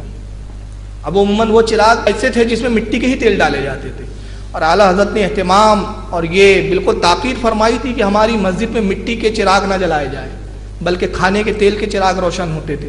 اعلیٰ حضرت مسجد میں داخل ہوئے, رمضان کا مہینہ ہے, جیسے آپ داخل ہوئے دیکھا کہ چراغ روشن ہے, اپنے خادم کو آواز دی, فرمایا کہ میاں کیا تمہیں نہیں معلوم ہمارا فتویٰ کہ مٹی کا تیل مسجد میں جلانا جائز نہیں, آپ نے چراغ کیوں جلایا؟ تو وہ خادم عرض کرتے حضور یہ چراغ بظاہر وہ ہے جس میں مٹی کا تیل استعمال ہوتا ہے, اس میں نے کھانے کا ہی تیل ڈالا ہے, مٹی کا تیل نہیں ہے. حضرت فرماتے ہیں کہ اس سے بھی بدگمانی ہو سکتی ہے, آپ نے مجھے بتا دیا, مجھے معلوم ہو گیا, لیکن اگر کوئی اس مسجد کے قریب سے گزرے گا تو وہ دیکھ کر کہیں گا کہ مولانا احمد اللہ فتویٰ تو دیتے ہیں ناجائز کا اور خود اس پر عمل کرتے ہیں. تو اب یا تو آپ یہ کیجئے کہ یہاں کھڑے رہیے اور ہر آنے جانے والے کو بتاتے جائیے, تنبیہ کرتے رہیے, ان کو آگاہ کرتے رہیے کہ یہ چراغ جو ہے مٹی والا ہے لیکن تیل کھانے کا ہے. اگر آپ یہ کر سکتے تو پھر جلائیے. انہوں نے دیکھا کہ یہ تو اپنے سے ہوگا نہیں، گئے وہ جا کے انہوں نے چراغ بدل دیا. تو وہ اعلیٰ حضرت جو اتنا بھی برداشت نہ کرے، اس کے تقوی کی بلندی کا کیا عالم ہوگا. اور ان کے تقوی ہیں حرام و حلال دکھتا ہی نہیں ہوں میں. ارے آپ کیوں دیکھے، یہ تو توفیق الہی ہے. جس کو توفیق الہی ہوتی ہے وہی حرام و حلال دیکھتا ہے، اور جس کو توفیق نہ ہو وہ سب کھاتا ہے. تو یہ مولانا تھانوی صاحب کا عالم ہے. اب آئیے میں آپ کو ان کے خوخاری کھانے پینے کا ایک مشغلہ بتاؤں. آئیے کتاب میں دکھاتا ہوں آپ کو، افادات الیومیہ کی پہلی جلد. یہ افادات الیومیہ تھانوی صاحب کی ملفوظات پہلی جلد. اور میں بار بار بتا چکا ہوں کہاں سے چھپی، کس نے لکھا، بار بار بتانے کی ضرورت نہیں ہے. صفحہ نمبر اس کا 255، قسط نمبر 2، ملفوظ نمبر 515، جلد نمبر 1. کتاب کا نام افادات الیومیہ، مولانا اشرف علی تھانوی صاحب کی ملفوظات. تھانوی صاحب اپنی ایک دعوت کا ذکر کرتے ہیں. دعوت میں گیا مولانا تھانوی صاحب، کہتے ہیں کہ مولوی محمد عمر صاحب مرحوم، ایک شخص نے میری اور ان کی دعوت کی. مولوی صاحب کو جگر کا عارضہ، جگر کی بیماری تھی، ان کو جگر کمزور تھا ان کا. اس بھلے مانس نے چاول پکوائے. تو وہ جس نے دعوت کی غریب تھا بیچارہ، اس نے چاول پکوا دیے، وہ بھی کھانے کے قابل نہیں. جب کھانے بیٹھے میں نے میزبان سے کہا کچھ اور بھی ہے؟ کہا نہیں. میں نے کہا یہ تو کھانے کے قابل نہیں، اب کیا کھائیں؟ اور جب تم کو چاول پکانا نہیں آتا تو کیوں پکایا؟ سیدھی دال روٹی کیوں نہ پکائی؟ کہیں سے روٹی لاؤ. کہا روٹی تو نہیں پکائی. میں نے کہا ہم نہیں جانتے. یہ تھانوی صاحب کا لب و لہجہ ہے. اب روٹی کیوں نہیں پکایا؟ وہ تو نہیں پکایا. غریب آدمی، اس زمانے میں گیہوں مہنگا ہوتا ہوں گا، چاول پکا دیے بیچارے نے. تو اب کیا کہتے ہیں؟ نہیں پکائی مانگ کر لاؤ. تو کہتے ہیں سیدھی ساری دال کیوں نہیں پکائی؟ کہیں سے روٹی لاؤ. کہا کہ روٹی تو نہیں پکائی. میں نے کہا ہم نہیں جانتے، جب دعوت کی ہے تو کھلاؤ، اور کہیں سے کھلاؤ، بھوکے تھوڑی جائیں گے. کتنی زبردستی کی دعوت ہو رہی ہے تھانوی صاحب کی. بھوکے تھوڑی ہی جائیں گے اور کھائیں گے روٹی. کہا کہ روٹی کہاں سے لاؤں؟ اس کے بعد تھی نہیں بیچارے غریب کے پاس. کہا روٹی لاؤں کہاں سے؟ میں نے کہا گھر نہیں ہے تو محلے سے مانگ کر لاؤ. اچھے خاصے آدمی کو بھکاری بنا دیا. یہ ہے حکیم الامت. اور الزام ہے بریلوی حلوہ خور. ابے تم کتنے روٹی خور ہو، بھیک منگ منگ کے کھاتے ہو. ہم تو اپنے پیسوں کا پکاتے اور غریبوں کو بھی کھلاتے ہیں. نیاز ہم اپنے پیسوں سے کرتے ہیں، تم سے مانگنے نہیں آتے. اور کیوں نہیں آتے؟ ہمارا امام بول چکا نیاز میں وہابی کا پیسہ نہیں چلتا. تو ہمارا اپنا خون پسینے کی کمائی، حلال کمائی ہم نیاز میں استعمال کرتے. ہمارے ہاں نیاز و نظر میں حرام کی بھی کمائی نہیں چلتی. تو ہم تو اپنا پیسہ صرف کرتے، خود بھی کھاتے ہیں، خود دوسروں کو بھی کھلاتے، یہ بھیک منگواتے ہیں. اب آگے سنیے کیا کہتے ہیں. تو کہا کہ گھر میں نہیں تو محلے سے مانگ کر لاؤ. گیا مصیبت کا مارا، دال روٹی لایا، خوب پیٹ بھر کر روٹی کھائی. میں نے مولوی محمد عمر سے بھی روٹی کھانے کو کہا، وہ نہیں کھا رہے تھے، مگر وہ بہت خلیق تھے، نرم مزاج تھے، یہ خوخار تھا. کہنے لگے اس کی دل شکنی ہوں گی. اب یہ مانگ کے لایا بیچارہ، اس کا دل ٹوٹ رہا ہوگا. دل شکنی یعنی دل ٹوٹنا. کہنے لگے کہ اس کی دل شکنی ہوں گی. میں نے کہا ہماری جو شکم شکنی ہوں گی اس کا کیا؟ اس کا سوچیں گے تو اپنے پیٹ میں درد ہو جائے گا. تو یہ تھانوی صاحب کی دعوت ہے بھائی. مگر اعلیٰ حضرت کی میں دعوت بتاؤں، 2 دعوتیں بتاؤں گا اعلیٰ حضرت. تو مولانا حسین میاں علیہ رحمہ جو آپ کے سگے بھتیجے ہیں، وہ بیان فرماتے ہیں کہ اعلیٰ حضرت کی کسی نے ایک اعلیٰ حضرت بیٹھے ہوئے تھے اپنے گھر میں. تو ایک کم عمر بچہ آتا ہے اعلیٰ حضرت کی خدمت میں، اب بے تکلفی کے ساتھ. دیکھو اعلیٰ حضرت کا کتنی خوش مزاجی کا عالم تھا کہ بچے بھی بے تکلف گفتگو کیا کرتے تھے. بے تکلفی کے ساتھ آتا اور کہتا ہے کہ میری بوا نے آپ کی دعوت کی. اس زمانے میں ماں کو بوا بھی کہتے تھے، جو یہ بھی ایک لفظ استعمال ہوتا تھا، یعنی میری ماں نے آپ کو دعوت رکھا ہے، آپ کی دعوت ہے. تو اعلیٰ حضرت مسکرایا، فرمایا صاحبزادے ہمیں کیا کھلاؤں گے وہاں پر؟ اب اس لیے نہیں پوچھ رہے کہ بریانی کھانا ہے، کفتے کھانا ہے. دیکھیے انداز حالت کا بچے سے. تو مولانا حسین میاں فرماتے ہیں کہ اس نے دامن سمیٹا ہوا تھا اور اسی میں کچھ چیز تھی. تو اس نے نکالا، ماش کی دال تھی جس کو ہم اپنی زبان میں کیا کہتے ہیں، اڑد کی دال کہتے ہیں. تو اس نے ماش کی دال رکھی ہوئی تھی. کہا کہ دال کھلائیں گے، اور اس میں مرچیاں تھیں، یہ کھلائیں گے ہم آپ کو. تو اعلیٰ حضرت مسکرائے، فرمایا ہم آپ کی دعوت میں ضرور آئیں گے. اور عالم یہ تھا کہ اعلیٰ حضرت کو تیز چلتا نہیں تھا، تیز آپ سے برداشت نہیں ہوتا تھا. بہت کم مرچ، ہلکی سی مرچی ڈال دی جاتی تھی، وہی کھایا کرتے تھے. اپنے اس عالم سے، وہ شاگرد سے جن کا نام کے لیے میں نے کتاب کھولی ہے، تو ان سے کہا انہوں نے کہ ان سے پتہ، ہاں مولانا کفایت، حاجی کفایت اللہ صاحب آپ کے خادم تھے، حاجی کفایت اللہ صاحب سے فرماتے ہیں کہ اس بچے کا پتہ پوچھ لیجیے۔ اب انہوں نے پوچھ لیا، اب وہ تو چلے گیا بچہ، حاجی کفایت اللہ نے سوچا اعلیٰ حضرت نے بچے سے دل لگی کی کائی کی دعوت، مگر اعلیٰ حضرت جب دوسرا دن آیا تو بالکل کپڑے وغیرہ بدل کے ایسے ہی تیار ہوئے جیسے دعوت کے لیے تیار ہوا جاتا ہے۔ حاجی کفایت اللہ سے فرماتے ہیں کہ چلیے دعوت میں۔ کہا حضور کہا آپ نے پتہ نہیں لیا اس بچے سے؟ کہا پتہ تو لے لیا تھا۔ فرمایا پھر چلیے۔ پہنچتے، غریب کا گھر ہے وہ، اور جھوپڑا ایک ہی کمرے کا مکان، اور اس جھوپڑے کے سامنے ایک چھپڑ ٹین کا ڈلا ہوا ہے۔ آپ گھر کے پاس گئے، بلند آواز سے سلام کیا، گھر میں خاتون کی آواز آتی ہے، جواب دیتی ہے، کہتی ہے حضور میں پردہ دار خاتون ہوں، آپ یہیں چھپر کے پاس تشریف رکھیے، کمرہ ایک ہی ہے، کمرہ ایک ہی ہے، اور سامنے روڈ جاتی ہے، لوگ آ رہے جا رہے ہیں، وقت کا امام اس چھپر کے نیچے بیٹھ جاتا ہے، ساتھ میں حاجی کفایت اللہ بھی بیٹھے ہوئے ہیں۔ اس کے بعد اندر سے ایک پلیٹ آئی، اس میں ماش کی دال ہے اور اوپر سے لال سرخ مرچیاں کاٹ کے رکھ دی گئی، اور روٹی کائی کی ہے، جو کی موٹی موٹی روٹیاں۔ اب جو کی روٹی نہیں کھاتے تھے، اعلیٰ سوجی کے بسکٹ کھاتے تھے، اور ایک بسکٹ کھاتے تھے پورا دن کے لیے کافی ہوتا تھا، اتنی کم خوراک۔ یہاں تک کہ علماء فرماتے علامہ ظفر الدین وغیرہ کہ ایک پیالہ شوربہ 3 دن پورتا تھا اعلیٰ حضرت کو، اتنا کم خوراک تھی آپ کی۔ اب وہ جوار کی روٹی آ گئی، تبھی حاجی کفایت اللہ آپ کے شاگرد جو ہے عزیز، آپ کے خادم کان میں کہتے حضور میں اس گھر کو شاید پہچانتا ہوں، مجھے کچھ یاد آ رہا ہے۔ فرمایا کیا بات ہے، کون ہے اس گھر کا مالک؟ کہتے حضور جو جس کا یہ گھر ہے وہ کسی زمانے میں نوبت بجاتا تھا۔ نوبت کس کو بولتے ہو؟ جو ڈھول بجاتے دن دن دن دن، یعنی ہمارے آج کی زبان میں آسانی سے بول دوں کہ وہ سندل کا جو باجا بجتا ہے بڑا والا، وہ بجاتا ہے۔ تو اب کیسے کھائے، کیونکہ یہ تو پیشہ جائز ہی نہیں۔ تو وہ حالانکہ گفتگو دھیرے ہو رہی تھی لیکن وہ آواز خاتون تک پہنچ گئی، تو خاتون اندر سے کہتی ہے حضور میرے شوہر واقعی ڈھول باجے بجایا کرتے تھے، مگر انہوں نے توبہ کر لی اور پھر اس پیشے کو چھوڑ دیا تھا۔ اللہ کا فضل ہے کہ توبہ کے اوپر استقامت رہی اور اس پیشے کو چھوڑ دیا انہوں نے، نیک راستے پہ لگے، اس کے بعد ان کا انتقال ہو گیا۔ اب یہ کمانے والا یہی بچہ، میں بیوہ ہوں، اور یہ بچی کی کمائی حلال ہے، یہ مزدوری کرتا ہے ٹھیے پہ جا کر، اور جو کچھ آمد ہوتی ہے اسی میں دعوت کی گئی ہے۔ اعلیٰ حضرت اپنے ہاتھوں کو بلند کرتے کہتے پروردگار تیرا شکر ہے کہ احمد رضا کے شکم میں تو نے کبھی حرام لقمہ نہیں ڈالوایا ہے۔ اس کے بعد آپ کھاتے ہیں، مولانا حاجی کفایت اللہ فرماتے ہیں کہ بہت خوشی کے ساتھ کھانا کھایا اور بار بار تعریف کرتے اور فرماتے کہ ایسی بے تکلف دعوت روز ہو تو کتنا مزہ آ جائے۔ ایک ہمارے گھر کے لوگ ہیں روزانہ مرغی اور چوزا اور گوشت رکھ دیا کرتے ہیں، ایسی دال کی دعوت ہو تو اس سے بہتر تو کوئی کھانا ہی نہیں۔ پھر اس کے بعد بہت دعائیں تھیں اس بچوں کو، اور اس کے بعد آپ اپنے گھر تشریف لاتے ہیں۔ تو یہ اعلیٰ حضرت کے دعوت کا انداز تھا، اور ان کے ایک دعوت کا انداز تھا اب روٹی لے کر آ، نہیں ہے تو بھیک مانگ کے لا، مگر کھا کے ضرور جائیں گے، بھوکے نہیں جائیں گے۔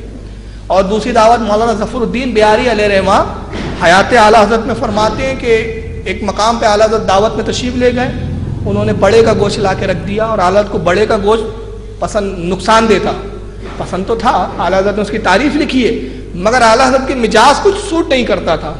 اب وہ بڑے کے گوشت کا شوربہ اور اس میں بھی مرچ بھی بہت تیز، تو حاجی علامہ ظفر الدین علیہ رحمہ فرماتے ہیں کہ میں بڑا فکر مند ہوا کہ کیسے کہوں۔ اعلیٰ حضرت کے کان میں نے کہا حضور یہ کھانا تو آپ کے لائق نہیں ہے، اس میں مرچیاں بھی بہت ہے اور یہ بڑے کا گوشت معلوم ہوتا ہے، تو کیا میں میزبان سے کہوں کہ وہ آپ کے لیے دوسرا کھانا لے آئے؟ تو آپ فرماتے ہیں کہ یہ میزبان جو ہے یہ مہمان نوازی کے خلاف ہے یہ کام۔ مہمان کو چاہیے کہ جو میزبان خوشی سے پیش کر دے اسی پہ شکر کرے اور اسی کو کھا لے۔ اب انہوں نے نہیں معلوم تھا ان کو کہ مجھے نہیں چلتا، لیکن چونکہ ہم دعوت میں ہیں، رسول اللہ کی سنت ہے دعوت قبول کرنا، ہم اسی کی کھائیں گے۔ کہتے ایک بوٹی اٹھایا، بہت صاف کر کے مرچ وغیرہ آپ نے کھا لیا اور پھر کچھ شوربہ کھا لیا اور آپ فارغ ہو گئے، مگر اس سے مسوڑے پھول گئے آپ کے، کیونکہ گوشت سوٹ نہیں کرتا تھا۔ اب مسوڑے اتنے پھول گئے، اس زمانے میں پلیگ کی بیماری پھیلی ہوئی تھی بریلی شریف میں، طاعون جس کو کہتے ہیں، اور پلیگ کی بیماری میں ہوتا کیا ہے، سب سے پہلے مسوڑے پھول جاتے ہیں، یہ اس کی نشانی ہے پلیگ کی۔ اور پلیگ کا مرض چل رہا تھا، گھر کے لوگ پریشان ہو گئے، سب کو لگا یہ جو مسوڑے پھول گئے ہیں یہ پلیگ کی وجہ سے حالت کو پلیگ ہو گیا، طاعون ہو گیا، اب پلیگ کا علاج نہیں۔ گھر کے لوگ رونے دھونے لگے، کوہرام مچ گیا، اور مسوڑے اتنے پھولے کہ اعلیٰ حضرت بات بھی نہیں کر سکتے تھے، زبان مطلب ہلانا بھی دو بھر تھا۔ چنانچہ حکیم کو بلوایا گیا، حکیم صاحب آئے، دیکھا انہوں نے جبڑے پھولے ہوئے ہیں، تو بے ساختہ کہتے ہیں ہاں یہ وہی ہے، یعنی پلیگ کی بیماری ہے۔ تو اعلیٰ حضرت ایک کاغذ اور قلم اشارے سے بلواتے اور لکھتے، کاغذ پہ لکھتے ہیں کہ اللہ کے فضل و کرم سے مجھے پوری زندگی پلیگ نہیں ہو سکتا۔ ایمان کی پختگی دیکھیے آپ۔ تو حکیم صاحب کہتے ہیں میں برسوں سے حکمت کر رہا ہوں، بریلی میں ویسے بھی پلیگ پھیلا ہوا ہے، یہ پلیگ کی ہی نشانیاں ہیں۔ اعلیٰ فرماتے ہیں کہ نہیں، مجھے حکیم کے قول پر یقین نہیں، میرے رسول کے قول پر یقین ہے۔ جو حدیث میں یہ دعا آئی ہے، یہ دعا پڑھ لیتا ہے جس مریض کو دیکھ کر، جس بیمار کو دیکھ کر، تو اللہ کے نبی صلی اللہ علیہ وسلم نے ارشاد فرماتے ہیں کہ وہ مرض اور وہ بیماری اس کو کبھی نہیں ہوتی ہے۔ وہ کیا دعا ہے؟ الحمدللہ الذی عافانی مما ابتلاک بہ وفضلنی علی کثیر ممن خلق تفضیلا۔ آپ فرماتے ہیں میں نے یہ دعا بارہا پلیگ کے مریضوں کو دیکھ کر پڑھی ہے، اور جس مریض کو دیکھ کر دعا پڑھ لی جائے وہ بیماری نہیں ہوتی، یہ پلیگ نہیں ہے اور ہرگز پلیگ مجھے نہیں ہو سکتا۔ حکیم صاحب تو یہی کہہ کے گئے کہ نہیں یہ تو پلیگ ہی ہے۔ پھر اعلیٰ حضرت خود فرماتے ہیں کہ میں نے دل میں اللہ کی بارگاہ میں عرض کیا مالک کائنات اپنے نبی کے فرمان کو سچا دکھا اور حکیم کے قول کو جھوٹا دکھا دے۔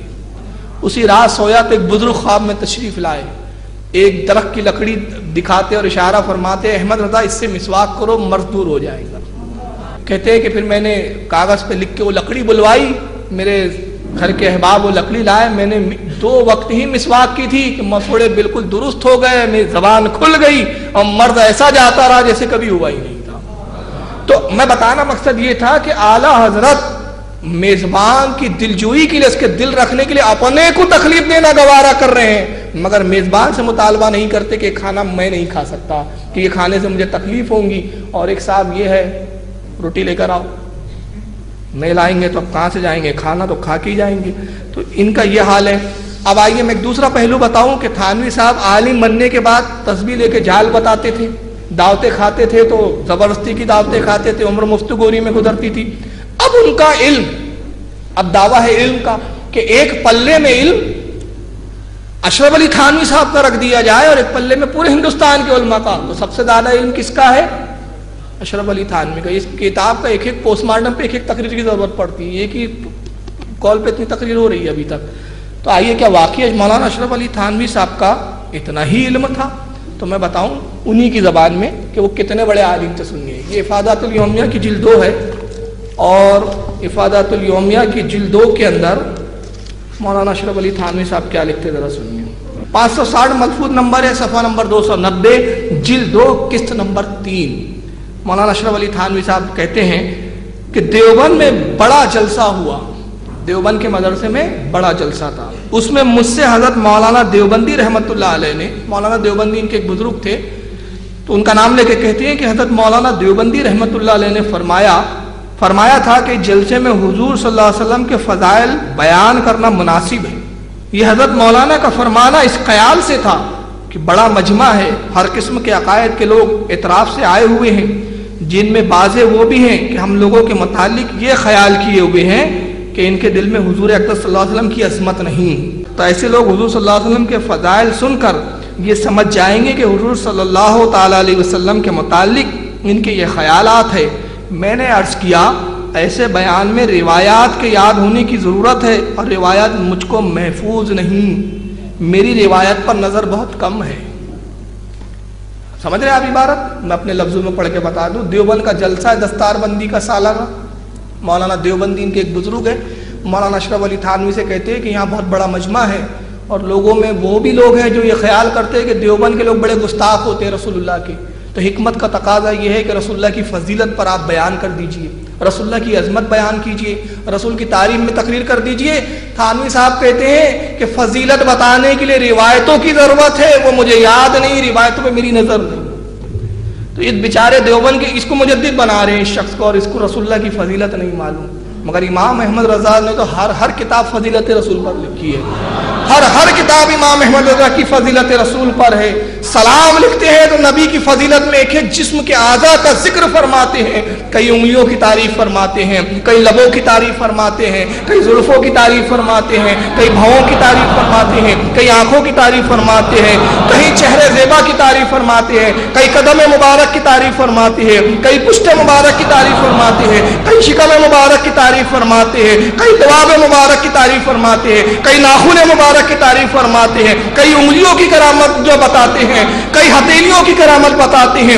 پورے سراپے رسول کو ایک ایک فضیلت بتا کے سلام مرتب کرتے ہیں، اور اس کے بعد کہتے ہیں مصطفیٰ جان رحمت پہ لاکھوں سلام، شم بزم ہدایت پہ لاکھوں سلام۔ یہ اعلیٰ حضرت کی شان ہے، ان کو فضیلت یاد نہیں، ان کو روایتوں پہ ان کی نظر نہیں۔ جس بیچارے کو فضیلت نہ معلوم ہو، جس بیچارے کی روایتوں پہ نظر نہ ہو، وہ مجدد میت حاضرہ ان کا، وہ حکیم الامت ہے۔ ارے اس کو تو مریض امت بولنا چاہیے بھائی، خامو خواہ تم نے ایک مریض کو حکیم بنا دیا۔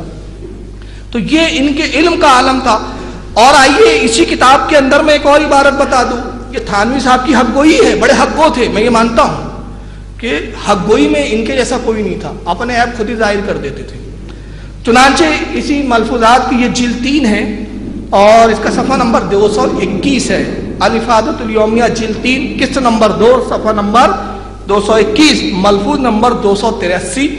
اس میں کہتے ہیں کہ بعض عبارت کی رائٹنگ لائنیں جو ہوتی ہے، عبارتیں، حروف، ورڈنگ، بعض عبارتیں میری ہی پہلی لکھی ہوئی اب میری خود ہی سمجھ میں نہیں آتی، میری ہی لکھی ہوئی ہے، میں نہیں لکھا تھا کسی زمانے میں، اب پڑھتا ہوں تو میری سمجھ میں نہیں آتی۔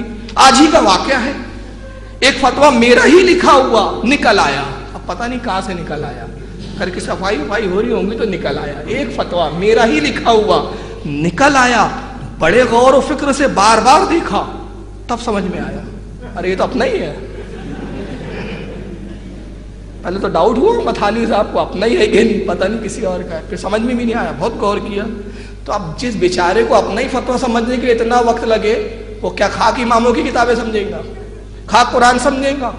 یہ خود لکھا ہے، یہ مذاق بنایا ہے انہوں نے دین کو، اور یہ حکیم الامت، یہ مجدد ہے، اور ایسے مجدد کو پال کر اس کی پرورش کر کے کہ ہمیں منہ چڑھاتے کم وقت۔ اعلیٰ حضرت سے پوچھا جاتا ہے رسول اللہ کے نام کتنے ہیں؟ اعلیٰ حضرت کہتے ہیں کہ رسول اللہ کے نام حد و شمار سے پرے ہیں، اس کا حد و شمار اللہ ہی جانتا ہے۔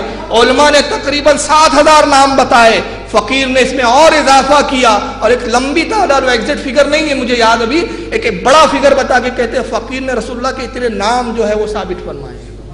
تو جو رسول اللہ کے نام ہزاروں میں گنائے، اس کے علم کا کیا عالم ہوگا۔ اعلیٰ حضرت کی ایک نعت ہے، میں بتاؤں آپ کو، دیکھیں اعلیٰ حضرت کا مزاج، ایک بات واقعہ بتاؤ تو بہت وقت ہو جاتا ہے، لیکن تھوڑا سا وقت گوارا کر لے، برداشت کر لے۔ ایک نعت ہے اعلیٰ حضرت کی، حاجیو آؤ شہنشاہ کا روزہ دیکھو، حاجیو آؤ شہنشاہ کا روزہ دیکھو، کعبہ تو دیکھ چکے، کعبے کا کعبہ دیکھو۔ وقت کے بڑے بڑے شہرا ایک مشاعرے میں بیٹھے ہوئے، اعتراض ہوتا ہے کہ لفظ شہنشاہ رسول اللہ کی شان کے لائق نہیں، شعر یوں ہونا چاہیے، حاجیو آؤ میرے شاہ کا روزہ دیکھو، کعبہ تو دیکھ چکے، کعبے کا کعبہ دیکھو۔ اعلیٰ حضرت کی بارگاہ میں سوال لکھ کر بھیجا جاتا ہے، حضور یہاں لفظ شہنشاہ مناسب نہیں ہے، یہاں شاہ ہونا چاہیے۔ اعلیٰ حضرت چڑھتے نہیں ہیں، ناراض نہیں ہوتے، یہ نہیں کہتے کہ تم مجھے سمجھانے چلے ہو، بلکہ ان کی تشفیع کے لیے، ان کے جواب دینے کے لیے ایک مستقل کتاب لکھتے ہیں، پوری کتاب لکھ کر ثابت کرتے ہیں کہ رسول اللہ کے لیے شہنشاہ استعمال کرنا جائز ہے۔ اور 1400 سال میں کتنے علماء ہیں جنہوں نے نبی پاک کے لیے شہنشاہ کا لفظ استعمال کیا ہے۔ تو یہ اعلیٰ حضرت کی شان تھی۔ مگر آئیے دیوبند کے بزرگوں کا، تھانوی کی زبانی سن لیجئے، تھانوی صاحب کی، یہ افادۃ الیومیہ کی 5ویں جلد ہے، یہ 5 جلدوں میں بار بار کہہ رہا ہوں، 5ویں جلد ہے افادۃ الیومیہ کی، اور اس کا ملفوظ نمبر 108، صفحہ نمبر بھی 108، ملفوظ نمبر بھی 108۔ اس میں تھانوی صاحب لکھتے ہیں، اپنے ایک بزرگ کا واقعہ سنا رہے ہیں، کہتے ہیں کہ رامپور میں حضرت مولانا گنگوہی نے، مولانا رشید احمد گنگوہی نے، جو اشرف علی تھانوی صاحب کے استاد بھی تھے، رامپور میں حضرت مولانا گنگوہی نے ایک واقعے میں طلاق کے متعلق کوئی فتویٰ دیا۔ طلاق کے معاملے میں گنگوہی صاحب نے ایک فتویٰ دے دیا تھا۔ کسی عورت نے قرآن شریف کا ترجمہ پڑھ کر اس کے خلاف یہ فتویٰ دے دیا کہ قرآن میں یہ لکھا ہے، کسی عورت نے ان کو سوال لکھا کہ قرآن میں تو یہ لکھا ہے اور آپ کا فتویٰ قرآن کے فتوے کے خلاف ہے۔ تو ہونا کیا چاہیے تھا؟ اب آپ بتائیے کیا ہونا چاہیے تھا؟ اس کو سمجھاتے، اگر وہ صحیح تھی تو آپ رجوع کرتے، اور اگر اس نے غلط سمجھا تو آپ اس کو سمجھاتے۔ مگر آئیے دیوبند کے بزرگ کیسے سمجھاتے ہیں، کہتے ہیں کہ حکیم ضیاء الدین صاحب رحمۃ اللہ تعالیٰ علیہ، یہ رحمۃ اللہ علیہ بھی ہے، حکیم ضیاء الدین صاحب رحمۃ اللہ تعالیٰ علیہ سے کسی نے بیان کیا، فرمایا وہ کیا جانے مسئلہ چڈو کہیں کی۔ یہ لینگویج ہے ان کی بھائی، یہ دیوبند کی فصیح اردو ہے، بلاغت سے بھری ہوئی۔ کہتے ہیں وہ کیا جانے مسئلہ چڈو کہیں کی، کہہ دو اس سے اگر زبان درازی کریں گی تو ناک چوٹی کاٹ کے رکھ دیں۔ یہ ہے دیوبند کے بزرگ، اور یہ ہے مجدد میعات حاضرہ ان کے، اور پوری کتابیں یار بھری ہوئی ہے خرافات سے۔ آخر میں ایک بات بتا دوں کہ یہ چھچورے بھی نمبر 1 کے تھے، اور اگر چھچورا پن بتاؤں ان کا تو اس کے لیے میں سمجھتا ہوں 10 مجلسیں چاہیے مجھے، 10، اور آپ اتنا وقت نہیں دے پائیں گے، اور میں اتنا 10 مجلسوں میں بول بول کے بھی تھک جاؤں گا، ان کے قصے نہیں ختم ہوں گے۔ مگر میں 2-4 قصے سنا دیتا ہوں۔ ان کی ایک کتاب ہے، کتاب کا نام ہے مولانا اشرف علی تھانوی کے پسندیدہ واقعات، مولانا تھانوی کے پسندیدہ واقعات۔ اس میں ایک واقعہ کیا لکھتے ہیں، یہ تھانوی صاحب کے چھچورے واقعات ہیں۔ کہتے ہیں ایک مرید نے خواب دیکھا، پیر صاحب کے پاس آیا اور کہا کہ حضور میں نے کل ایک خواب دیکھا، پیر صاحب سے کہہ رہا ہے۔ تو پیر صاحب کہتے کیا خواب دیکھا؟ کہ مرید کہتا ہے کہ حضور میں نے کل خواب یہ دیکھا کہ آپ کی انگلیوں میں شہد لگا ہوا ہے اور میری انگلیوں میں گو لگا ہوا ہے، غلاظت لگی ہوئی ہے۔ پیر صاحب نے کہا ہم ہے اسی لائق، ہماری انگلیوں میں شہد نہیں ہوگا تو کیا ہوگا؟ کہا حضور آپ نے بھی پورا خواب نہیں سنا۔ اس کے بعد خواب یہ ہے، اب آپ سمجھ گئے، یہ تھانوی صاحب نے بیان کیا۔ تھانوی صاحب کی پوری لطیفے کی کتاب بن سکتی ہے، اس کا نام رکھا جا سکتا ہے تھانوی جوکس، تھانوی کے جوکس۔ کہتے کہ پھر میں نے حضور آپ نے پورا خواب نہیں ہوا یہ کہ آپ میری انگلی چاٹ رہے تھے، میں آپ کی انگلی چاٹ رہا ہوں۔ اب میرے یہ سمجھ میں نہیں آیا کہ وقت کا مجدد چھچوری حکایت بتا کے بتانا کیا چاہ رہا ہے؟ بھائی کوئی مقصد ہو۔ اللہ کے نبی کی حدیث ہے، اللہ کے نبی فرماتے ہیں کہ مومن چھچورا نہیں ہو سکتا، فیض گو نہیں ہوتا۔ یہ فیض گوئی کر کے بتانا کیا چاہ رہے ہیں؟ مسجد نبوی میں اللہ کے نبی تشریف لاتے ہیں، صحابہ اکرام ہنس رہے ہیں کسی بات پر، کسی بات پہ کہہ لگا رہے ہیں۔ نبی پاک ناراض ہوئے، ارشاد فرمایا اے لوگو تم ہنستے ہو دنیا میں جبکہ موت تمہارے تعاقب میں ہے، جس کے تعاقب میں موت ہو اس کو ہنسی سے کیا کام؟ موت کے بعد جو چیز تمہیں پیش آنی ہے اگر اس کی تمہیں خبر ہو جائے تو تم دنیا میں ہنسنا چھوڑ دو۔ راوی کہتے ہیں کہ وہ صحابہ اکرام کا عالم یہ ہو گیا کہ آخرت کے خوف سے ہمیشہ خوف زدہ لرزہ براندام رہتے، اور پھر انتقال تک کسی نے ان کو ہنستے ہوئے نہیں دیکھا۔ تو یہ اسلام کی تعلیم نہیں ہے، مگر یہ ان کے حکیم الامت چھچورے امت یہ ہنس کے جوک سنا دیتے۔ ایک جوک اور دیکھیں کتنا بیہودہ سنایا، اسی کتاب بہت فیوریٹ ہے ان کی کہانیاں تھی، اس میں کہتے ایک تیلن تھی، بھیا تیلی ہو تو معاف کریں، تھانوی صاحب نے لکھا میں نے نہیں لکھا، تیلن تیلی کی بیوی کو تیلن کہتے ہیں، تیلی جو سماج ہے ہمارے، کہتے ایک تیلن تھی، اور تیلیوں کے یہاں ایک رواج ہے کہ دلہن کئی دن بات نہیں کرتی، اب ہے نہیں پتہ نہیں، اس وقت تو یہی تھا، کئی مہینے گھونگھٹوں میں رہتی تھی، گفتگو نہیں کرتی تھی، یہ برا مانا جاتا تھا اس وقت۔ تو تھانوی صاحب کہتے کہ ایک تیلن تھی، نئی شادی ہوئی، بات نہیں کرتی تھی، شوہر چلا گیا کسی جگہ، تو اس کے شوہر کی غیر حاضری میں کچھ لوگ آئے اور اس سے پوچھا کہ تیلن تیرا شوہر کہاں ہے؟ اب بولے تو گستاخی، اب دیکھیے بولنا گستاخی تھا تھانوی صاحب کے نزدیک، اور اس کے بعد کی حرکت گستاخی نہیں۔ تو تھانوی صاحب کہتے کہ اس نے یہ بتانے کے لیے کہ میرا شوہر کہاں گیا، اپنا لہنگا اٹھایا اور وہیں پیشاب کر دیا، اور اس کے بعد وہ پیشاب کو انگال کے جاتی ہے اور گویا بتا رہی کہ دریا پار گیا ہے۔ یہ تھانوی صاحب کا مزاج ہے، یہ ہماری کہانیاں نہیں ہے بھائی، یہ تھانوی کے قصے ہیں، تھانوی صاحب نے لکھا ہے۔ اندازہ لگائیے کہ سارے دن میں خوابوں میں ان کو لہنگے، منہ، پیشاب، گو، گوبر یہی نظر آتا تھا ان کو۔ اور ایک واقعہ سنا دوں ان کا، آخری بس یہ میں نے کہا نا کہ اگر یہ قصے تھانوی نے جو بیان کیا، اگر یہ کتابوں کے حوالے سے بتاتا جاؤں تو 10 مجلس سے کم ہے میرے لیے، بہت پڑھا ان کا میں نے۔ ایک آخری سنا دیتا ہوں، کہتے ہیں کہ اب یہ بتانا کیا چاہ رہے ہیں کہ کچھ لوگ علماء پہ اعتراض کرتے اپنے آپ کو نہیں دیکھتے۔ اس بات کو سمجھانے کے لیے تھانوی صاحب کے پاس کوئی حدیث نہیں ہے، فضیلت علماء پہ کوئی روایت نہیں ہے، اس کو کیسے سمجھاتے تھانوی صاحب؟ سنیے، یہ تھانوی صاحب کی گندی ذہنیت کا نتیجہ ہے۔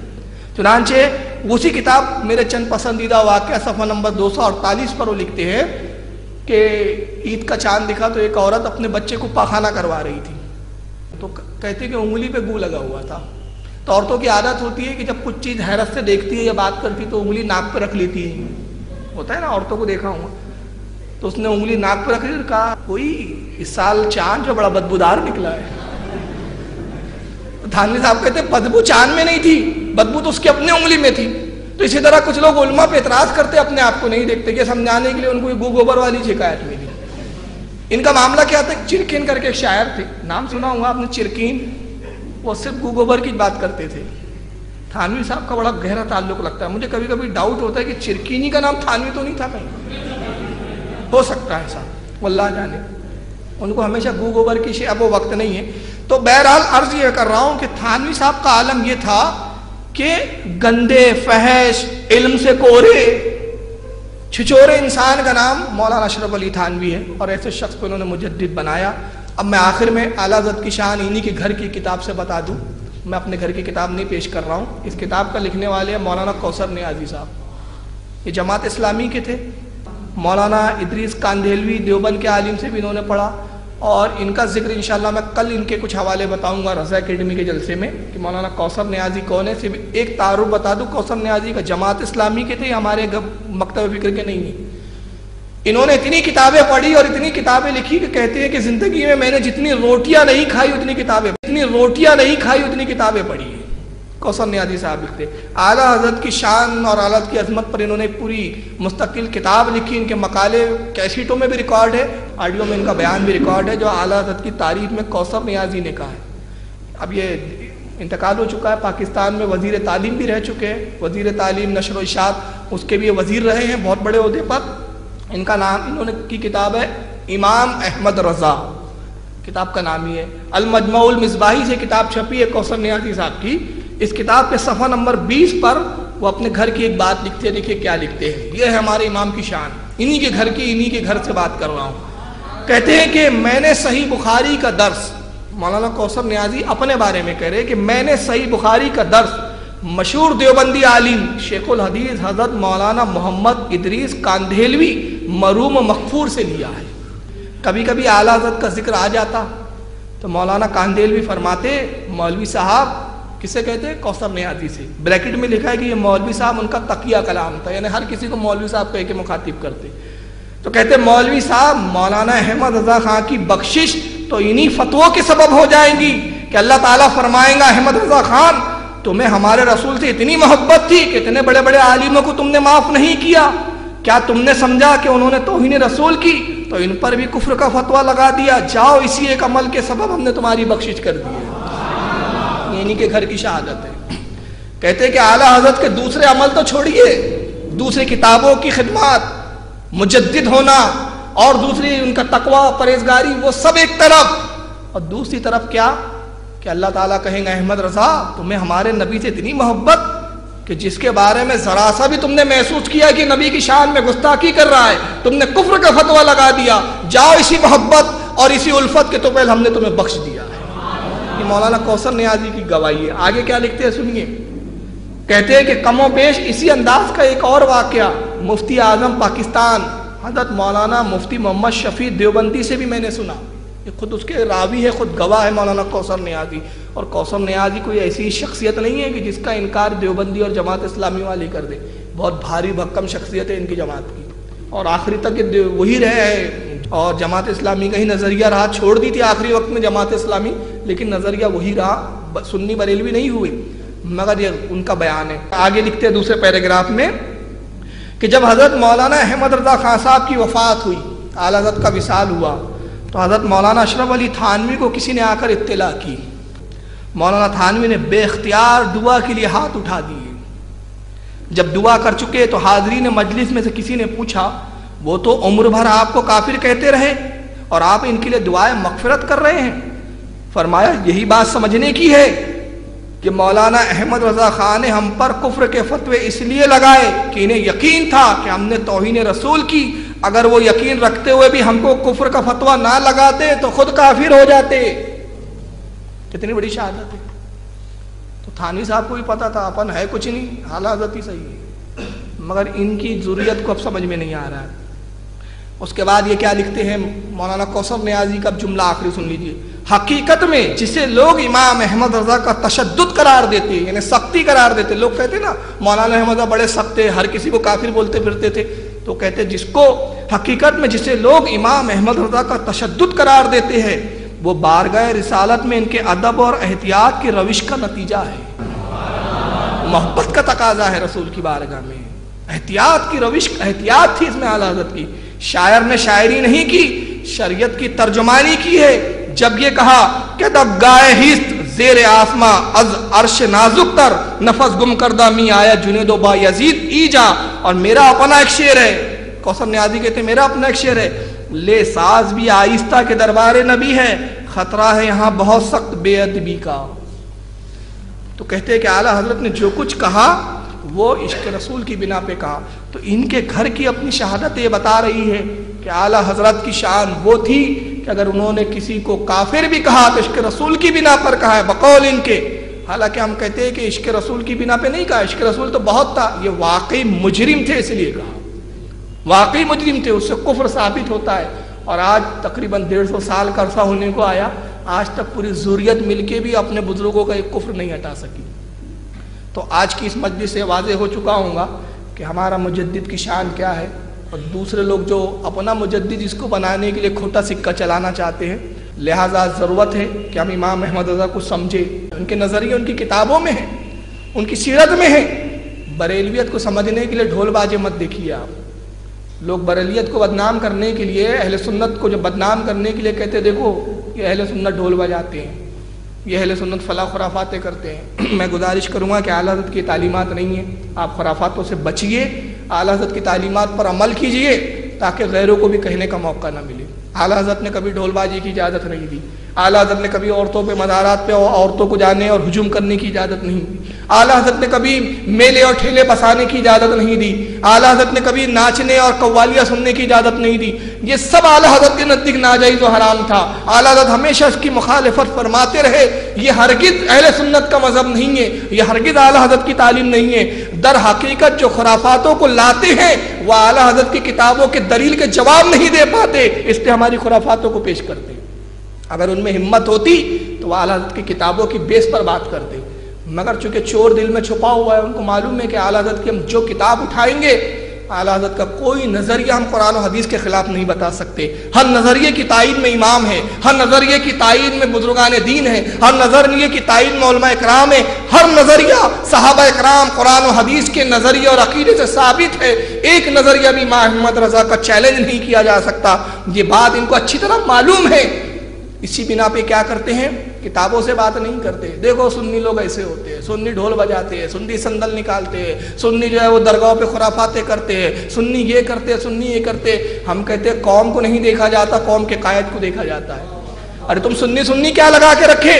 کل تو کوئی غیر مسلم بھی کہہ سکتا ہے کہ مسلمان ایسے ہوتے ہیں، مسلمان آتنکوادی ہوتے ہیں، مسلمان آتنک پھیلاتے ہیں، تو کیا تم نے اس بات کو تسلیم کر لیا؟ نہیں۔ کیوں؟ کیونکہ اسلام آتنکواد کی تعلیم نہیں دیتا، ہمارا قرآن آتنکواد کی بات نہیں کرتا، ہمارا نبی آتنکواد لے کر نہیں آیا، ہمارا نبی تو وما ارسلناک الا رحمت للعالمین کا مزدہ سنانے آیا ہے، سارے عالم کے لیے رحمت بن کر آیا ہے۔ ہمارا نبی جب صاحب رحمت ہے اور پورا رحمت والا ہے تو اس کی قوم آتنکوادی کبھی نہیں ہو سکتی۔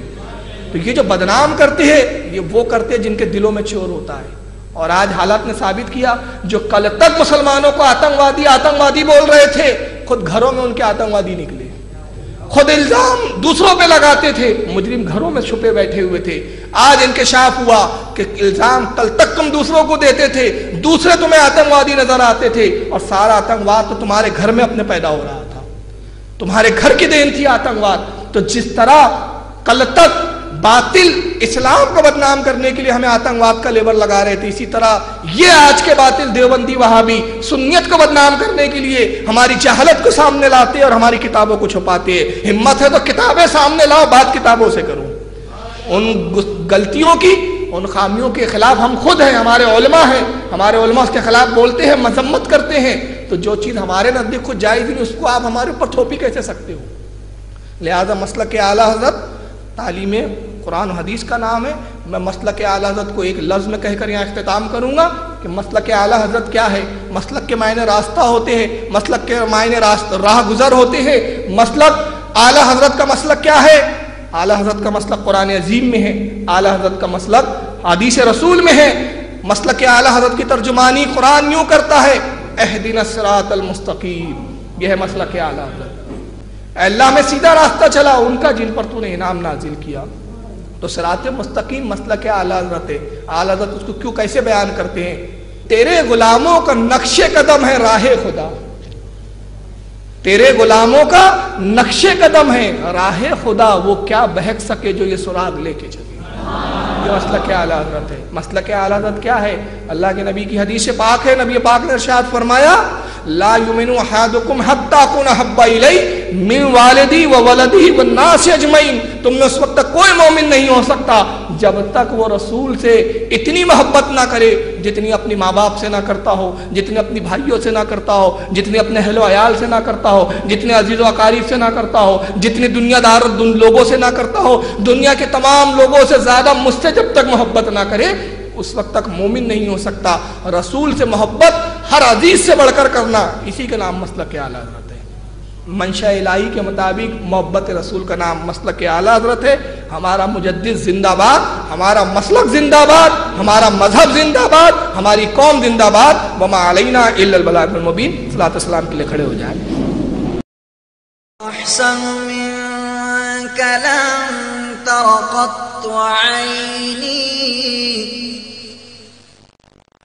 وأجمل منك لم تلد النساء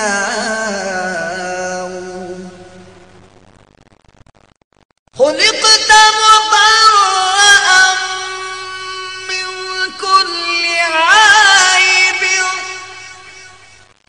كأنك قد خلقت كما تشاء